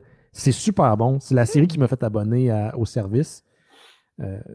Puis je suis abonné juste à Apple TV Plus pour ça. Puis quand ça sera fini, il va me désabonner. Mais ça vaut la peine. Tu sais, le mois gratuit, là, puis là, tu binges une série, puis tu t'en vas après. Ah, je suis sur un high. Là. Pour vous dire, j'ai arrêté Buffy pour l'instant. Puis après, je vais m'y remettre. Mais c'est j'ai une question quand même. Sais-tu si c'est adapté d'une bande dessinée? Non, pas à ma connaissance. Je crois que c'est une création originale de Ronald D. Moore. Peut-être que la prémisse existe, a déjà été traitée. Il y a une série encore en France qui s'appelle Jour J, qui est une série. Là, ils sont rendus à 40 quelques volumes. Une série d'Uchronie, justement. Puis le premier volume de cette série-là, c'était exactement ça. C'est genre, et si c'était les Russes qui avaient gagné la course à la conquête spatiale, tu sais. C'est eux qui ont pris possession de la Lune. Je trouve, là, ce que tu dis, ça a l'air de quand même ratisser plus large que ça, parce que c'était quand même un album de, je sais pas, 50 pages peut-être. Fait que c'est peut-être pas aussi élaboré que ça, mais c'est comme... En tout cas, je sais pas les autres. Moi, c'était le seul que j'avais lu. Après ça, il y en a 40 quelques, puis c'est sûr, ils refont l'histoire au complet à coup de what if, là. Si c'est votre bague, je pense que c'est quand même intéressant, mais cette prémisse-là m'est familière, effectivement. Écoute, ça a déjà peut-être été fait là, en bande dessinée. Je pense pas que c'est inspiré de l'album. Est-ce que ça... En tout cas, c'est pas basé sur l'album. Est-ce que ça a inspiré Ronald D. Moore et les créateurs de la série? C'est possible. Ce qui est le fun, c'est qu'on prend aussi... Il y a comme un moment où l'histoire diffère puis il va aller dans sa propre direction. C'est quand il y a eu le feu dans Apollo 1. Il y a bien des gens qui pensaient que la conquête lunaire n'allait pas se produire, que elle est trop en retard par rapport aux Soviétiques. Finalement, la NASA a décidé d'aller jusqu'au bout, puis ils ont redoublé d'efforts, puis ils ont été en mesure d'envoyer des gens sur la Lune. Mais dans la série For All Mankind, c'était l'élément déclencheur qui a empêché la NASA de pousser, justement, d'aller de l'avant. Ils sont devenus extrêmement prudents. Certains disent trop prudent. Donc, c'est l'élément qui enclenche l'effet papillon. Donc, il y a une raison, il y a une logique au sein même de l'univers. Que ça diverge, que ça dérive. Puis ça, puis c'est une proposition, c'est un personnage qui dit ça rapidement.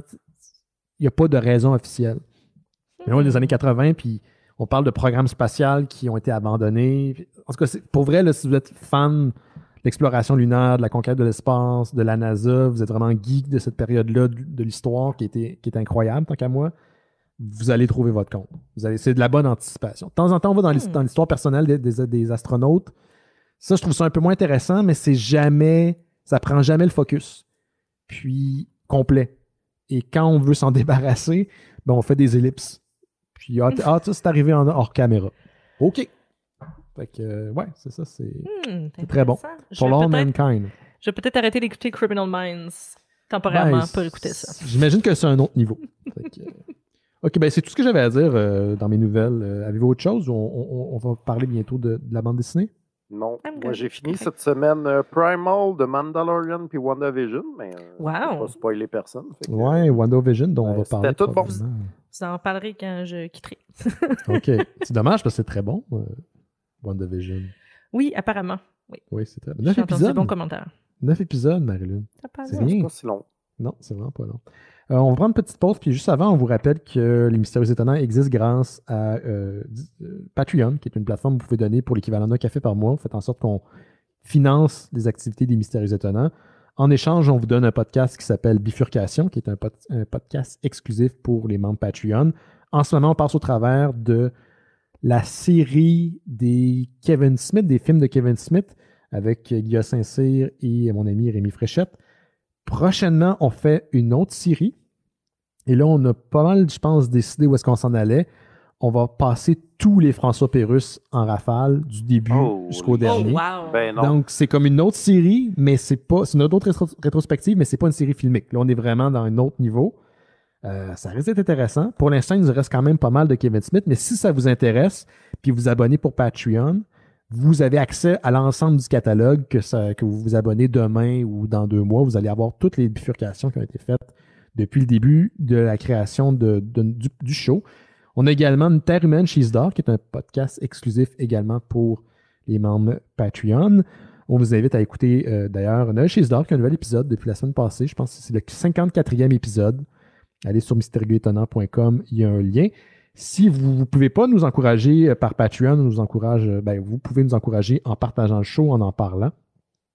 Et je vous rappelle aussi que si vous êtes membre Patreon, vous avez accès à notre Discord où il y a des conversations. On écoute des films ensemble durant la semaine. C'est une belle communauté, vraiment le fun. Vous pouvez nous rejoindre quand ça vous tente. On est disponible partout sur Apple Podcasts, Google Podcasts, Stitcher, Spotify. Il y a quelqu'un durant le week-end qui a dit vous n'êtes plus sur Google Music. Google Music n'existe plus. Les podcasts ont été transposés sur Google Podcasts.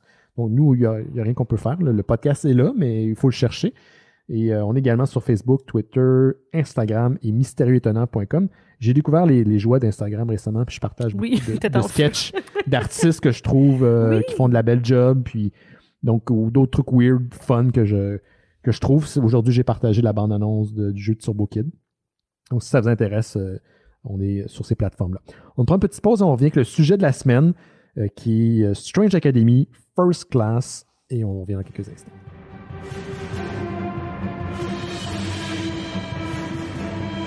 Vous écoutez Les Mystérieux Étonnants. Maintenant, on va parler du sujet de la semaine. Cette semaine, c'est une bande dessinée, un comic de Marvel Comics, Strange Academy, First Class, de Scotty Young et Humberto Ramos. Donc, c'est une bande dessinée qui regroupe les 6 singles de la série Strange Academy. Pour résumer ça vraiment rapidement, là, Strange Academy, là, c'est le bébé de Harry Potter et de Doctor Strange réunis ensemble pour faire une série qui Et voilà, c'est la fin du show. Merci, bye. Salut tout le monde. Mais une série qui suit la continuité des événements récents dans la vie de Doctor Strange. J'ai lu la run de Jason Aaron de Doctor Strange, où la magie avait été diminuée dans le monde. La source de la magie avait été diminuée. Il y avait des nouvelles règles qui ont été établies. Et tout ça est un peu suivi dans le cadre de cette série-là. Donc, il y a des personnages, des jeunes adolescents dans l'univers de Marvel qui se découvrent des pouvoirs. Et Doctor Strange et ses alliés décident de rassembler ces gens-là sous l'effigie d'une académie, genre une école dans laquelle ils vont apprendre à maîtriser leur pouvoir. C'est essentiellement les X-Men, mais version monde magique. X-Men. C'est un peu les X-Men également. Donc, on découvre des nouveaux personnages, des personnages qui ont déjà existé dans le canon de Marvel, donc Dr. Voodoo. Et bon, on enseigne aux enfants comment utiliser leur pouvoir, mais on découvre les lieux au travers des yeux de ces nouveaux élèves. Et c'est pas mal ça. Il y a un mystère qui plane derrière la fondation de l'école. Et Doctor Strange, à la manière d'un bon Dumbledore, est une figure absente qui vient de temps en temps pour régler les problèmes, mais qui sinon est inatteignable. T'sais, il est dans d'autres dimensions, il est dans d'autres états de conscience. Donc, ouais, c'est ça. Je pense que j'ai bien résumé ça. Oui, ouais. Bravo. Je vais me lancer. Moi, j'aimais ça. Ça faisait longtemps que je voulais lire de quoi que j'aimais. Ça, dans les 3 dernières semaines, j'ai lu des trucs qui étaient plutôt ordinaires.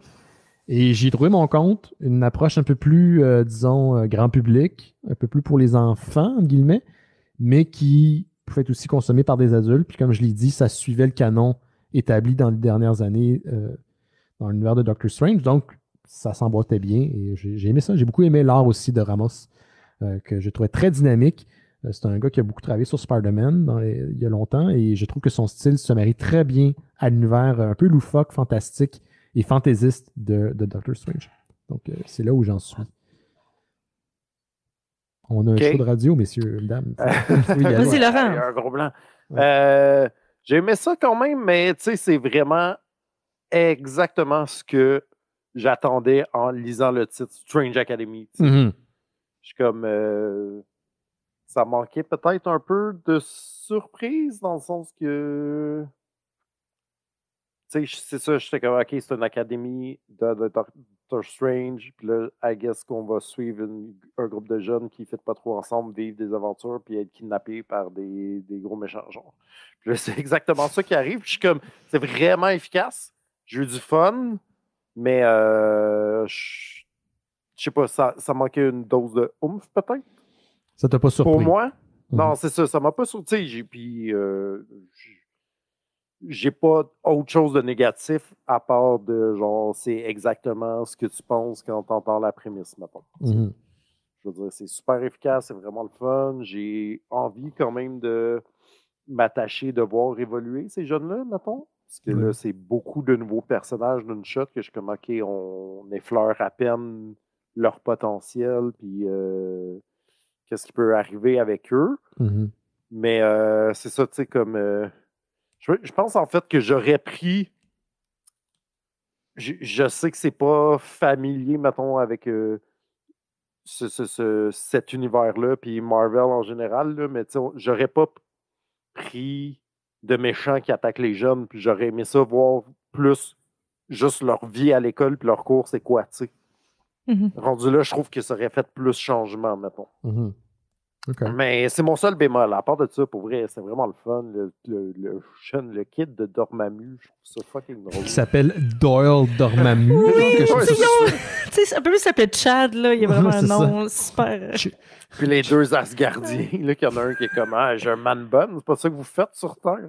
Oui, puis comme on a des questions, c'est-tu à propos de ses cheveux ou. Oui, c'est ça. Eric comme... Alvi. C'est leur nom. C'est ça, j'ai envie de m'attacher à cette gang de jeunes-là, mais j'ai pas tant que ça envie de les voir vivre des péripéties, c'est niaiseux, là. Mais j'ai vraiment plus le goût de voir le sitcom qui peut sortir de ça, plus que des aventures genre extraordinaires magiques, là. Ouais, ils vont peut-être tout le temps un peu en danger, parce qu'il faut que tu aies quand même une tension dramatique. Je comprends aussi que c'est ça, Marvel, puis le comics, puis c'est ça, je m'attendais à ça aussi, là. Bon, il y a Man-Thing qui donne les cours, ça, je trouve ça nice. Ça, c'est cool, j'ai pensé à toi. Il y a le personnage de Tot, que je sais pas trop c'est quoi cette affaire-là. Il vient de Real World. Bon, bref. Bon, aussi, je l'aime beaucoup, mais je sais pas c'est quoi. J'arrive même pas à comprendre si c'est de la glace ou il n'est pas de la glace ou c'est une bébite quelconque. Puis les gens n'arrêtent pas de dire, il a dit ça, il a dit ça. Est-ce qu'il parle par télépathie ou il dit des choses, puis c'est juste que nous, en tant que lecteurs, on les voit pas? Ah, ouais, non. Je pense juste qu'il parle pas. Je pensais que c'était un mini Man-Thing au début, mais en fait... non, il vient d'une autre dimension, puis une créature quelconque. Là. Toi, Marilyn, comment tu as trouvé ça? Parce que je pense que je te l'avais présenté comme une série jeunesse. Je croyais que c'était une série jeunesse. Elle l'est vendue un peu comme ça, mais comme je l'ai dit, là, je me répète, mais c'est lié au canon de Doctor Strange. Oui, quand même. Peut-être que tu me l'as vendu justement parce que j'aime beaucoup ça quand les trucs jeunesse ou ado, puis tout ça, ça vient me chercher. Doctor Strange. Spoiler alert, il y a Spider-Man dans une page. J'ai comme crié Spidey tout seul chez moi. J'avoue que moi aussi, on donné. J'avais comme oublié. Oui, ils font juste passer. Ils font un crossover, mais non, en fait, c'est vraiment juste une page. Un petit caméo. Une page carrément caméo. C'est un petit caméo de Spidey. Puis il y a Loki aussi. Puis qui sont comme oui tu t'aimes là, ok bye. Mais c'est vrai que les personnages sont attachants puis qu'ils se prennent pas au sérieux, puis que oui c'est des micro héros, mais ils parlent aussi du fait de ils veulent pas que les enfants pensent qu'ils sont The One, qu'ils sont l'élus. Tu sais, il y a de l'ego de jeunes adolescents, de flirt là. Ah non, c'est moi, elle va s'intéresser à moi ou quoi que ce soit, mais il y a pas de... Pour l'instant, il y a personne qui essaie de prendre le dessus, de dire que c'est lui qui est le meilleur héros, qui a les meilleurs pouvoirs, qui essaie de... Tu sais, cette petite gang-là, en tout cas, il y a des bullies, là, mais il y a personne qui essaie de se prouver contre les autres, ils sont vraiment gentils les uns avec les autres, même s'ils saillissent, ils sauvent la vie, puis, tu sais... Ils collaborent. C'est ça, ils collaborent, puis, tu sais, c'est plus...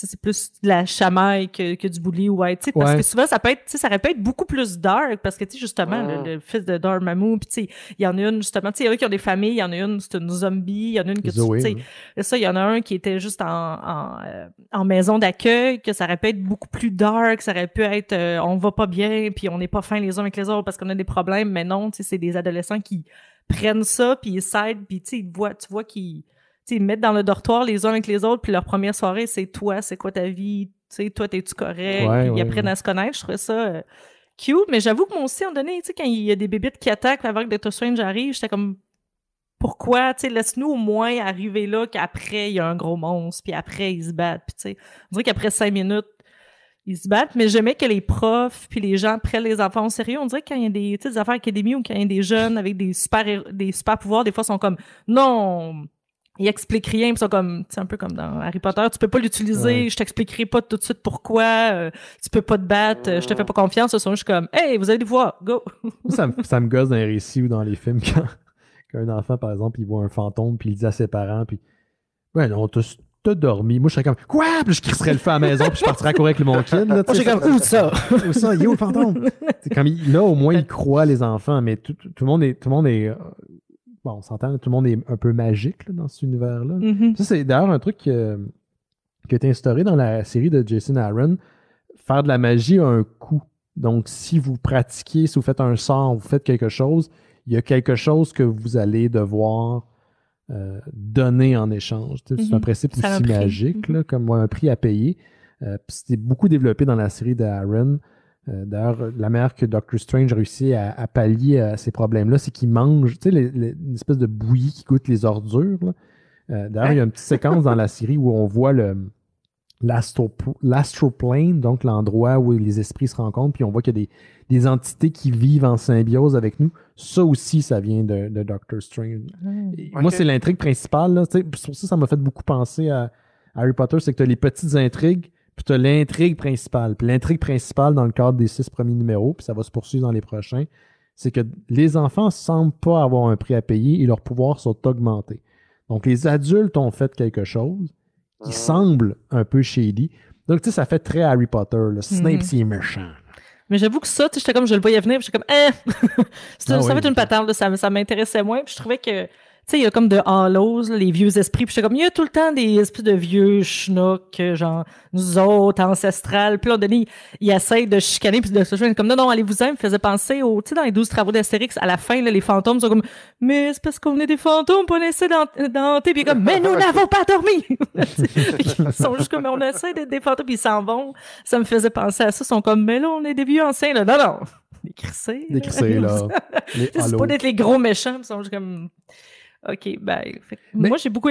Moi, je voudrais continuer. En tout cas, il y a un cliffhanger, tout ça. Puis je pensais pas être accroché autant que ça parce que justement, c'est du comics. Puis il y a des petites histoires. Puis c'est moins. C'est un peu plus enfantin, mais j'ai vraiment été accroché. Je continuerai encore. Il y a. Oui, en live, on ne supprime pas les messages de personne. Là. Fait que je sais pas ce qui se passe, là, mais relaxez. Là. Je sais pas ce qui se passe à soir. Là. Il y a comme le monde sont énervés. Ce qui est surprenant, c'est que malgré le fait qu'on reconnaît les beats du récit, puis on reconnaît les beats du scénario, puis on pourrait même penser que c'est une formule qui a déjà été utilisée par le passé, moi, à la fin des 6 numéros puis du premier trade, je voulais savoir où est-ce que ça s'en allait. Donc, c'est une histoire qui est familière, avec des codes qui sont familiers, mais malgré tout, j'étais intrigué, puis j'étais assez aspiré dans l'histoire pour désirer savoir ce qui allait se produire, produire par la suite. Puis ça, c'est comme... Ouais. Bravo aux deux auteurs. Là. C'est pas facile à faire. Là. Surtout quand on est dans des terrains qui ont déjà souvent été exploités. T'allais dire, Laurent? Ben, je suis comme, on dirait que moi, c'est pas ce qui va se produire que j'ai envie de savoir, c'est j'ai envie de connaître ces jeunes-là mieux, tu sais. Parce que là, on nous garoche ça, tu sais, ils sont tous des inconnus, là, puis il y en a comme une douzaine, là. Je suis comme, c'est beaucoup, j'ai envie de vivre avec eux, puis d'apprendre à les connaître, tu sais. Pas de vivre littéralement genre, dans leur dortoir. Bon. Mais, tu pourrais être à la cuisine où est-ce qu'il y a les gens de grosses entités qui ont des petits chapeaux de cuisinier, puis il apparaît avec son petit triangle pour dire qu'il a mangé ça. Des golems, genre de golems. C'était vraiment drôle.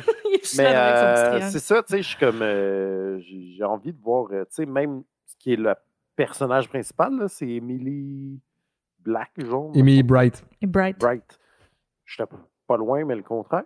Tu sais, on sait rien d'elle. On sait que c'est une ado qui est un peu comme une mutante. Là. Elle s'est mise à faire de la magie. Puis c'est comme, OK, tu peux faire de la magie, mais on ne sait pas qu'est-ce qu'elle peut faire, son potentiel. Je veux dire, il y a plein d'affaires qu'on ne sait pas dans tout ça. Puis c'est notre personnage principal.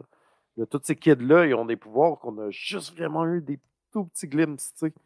J'ai comme envie de voir ça à l'œuvre, tu sais.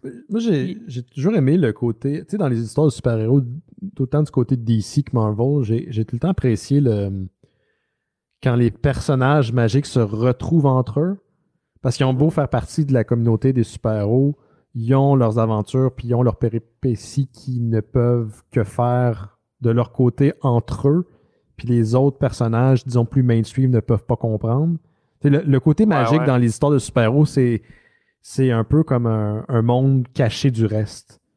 Et c'est vrai dans DC, c'est vrai dans Marvel. J'apprécie ces histoires-là. Fait que c'est des personnages très singuliers, très différents du reste de la masse de la communauté de super-héros. Puis ils sont. Déjà que la communauté des super-héros, elle est séparée de l'humanité. Eux sont séparés de la communauté des super-héros. J'ai tout le temps aimé ces récits-là. J'ai tout le temps aimé ça. Shadow Pact, je pense, du côté de DC. C'est un groupe de super-héros. Justice League Dark, que je voulais parler éventuellement à l'émission. Ça pourrait être peut-être un prochain titre. Ils ont leurs aventures. Superman ne va pas venir t'aider. T'es aux prises avec un docteur voodoo ou un genre de créature interdimensionnelle qui est apparue à cause d'un sort. T'es mieux de te démerder parce que Green Arrow, il s'en sac. Fait que t'es pogné dans tes... Quoi, c'est pas extraterrestre ou d'une autre dimension? Ouais, c'est pas assez peu pour toi. Moi, j'ai aimé que, tu sais, les trucs de super-héros, on parle toujours beaucoup d'appartenance puis d'identité. Puis là, je trouvais que le fait que ce soit des adolescents qui ont une couche de plus, de vouloir, avoir des amis, être reconnus, flirter avec l'appartenance. Tu sais, il y en a qui ont eu des parents aimants, il y en a qui n'en ont pas eu, ils viennent de mondes différents. Je trouvais qu'ils ont bien, c'était pas trop cliché la manière d'apporter ça.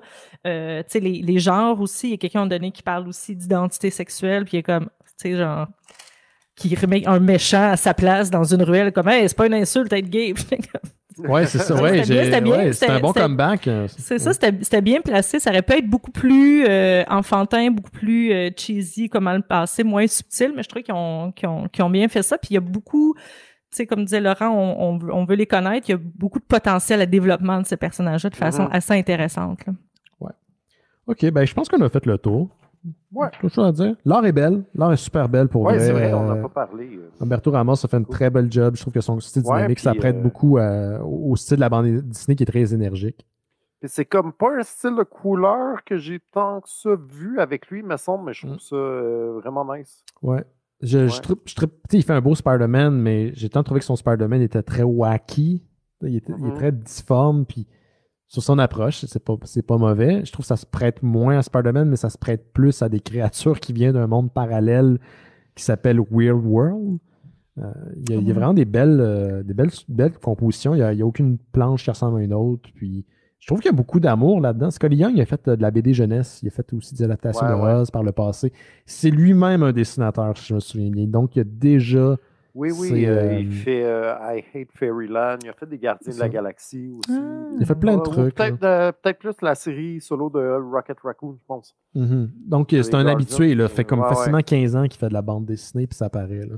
Contrairement à c'est quoi qu'on a parlé la semaine passée, je suis déjà oublié. Là. La série dont on a parlé la semaine passée, c'était quoi, Colin? Tu vois, c'est la preuve que c'était pas mémorable.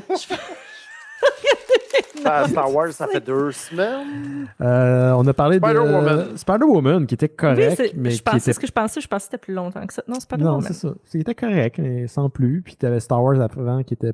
Mais celle-là, j'ai trouvé mon compte. Sans être 100% à bord sur tous les éléments, je trouve ça. Ouais, je lisais puis je me disais, bon, Ben, enfin! Ouais. Il y a Alan Lévesque en direct qui dit que Scotty Young, SKOTTIE, est sur Instagram. Moi, je vais aller le voir. J'aime bien son dessin de ce que j'ai vu. Pas dans cette série-là, c'est pas lui qui dessine, mais je l'ai vu dans d'autres choses. Il est super. Vraiment un excellent dessinateur. OK. On se laisse là-dessus. Merci Marie-Lune. Merci Laurent. Merci à vous qui avez écouté en direct. On remercie Jérôme Gagnon qui est venu présenter Cthulhu et Invades Oz et nos amis Giz et Johan Carlouissel pour le jeu de Turbo Kid The Game qui est en développement chez Other Minds. Gros show cette semaine, on a eu beaucoup de matériel. On se revoit la semaine prochaine. Bye bye. Ciao, ciao.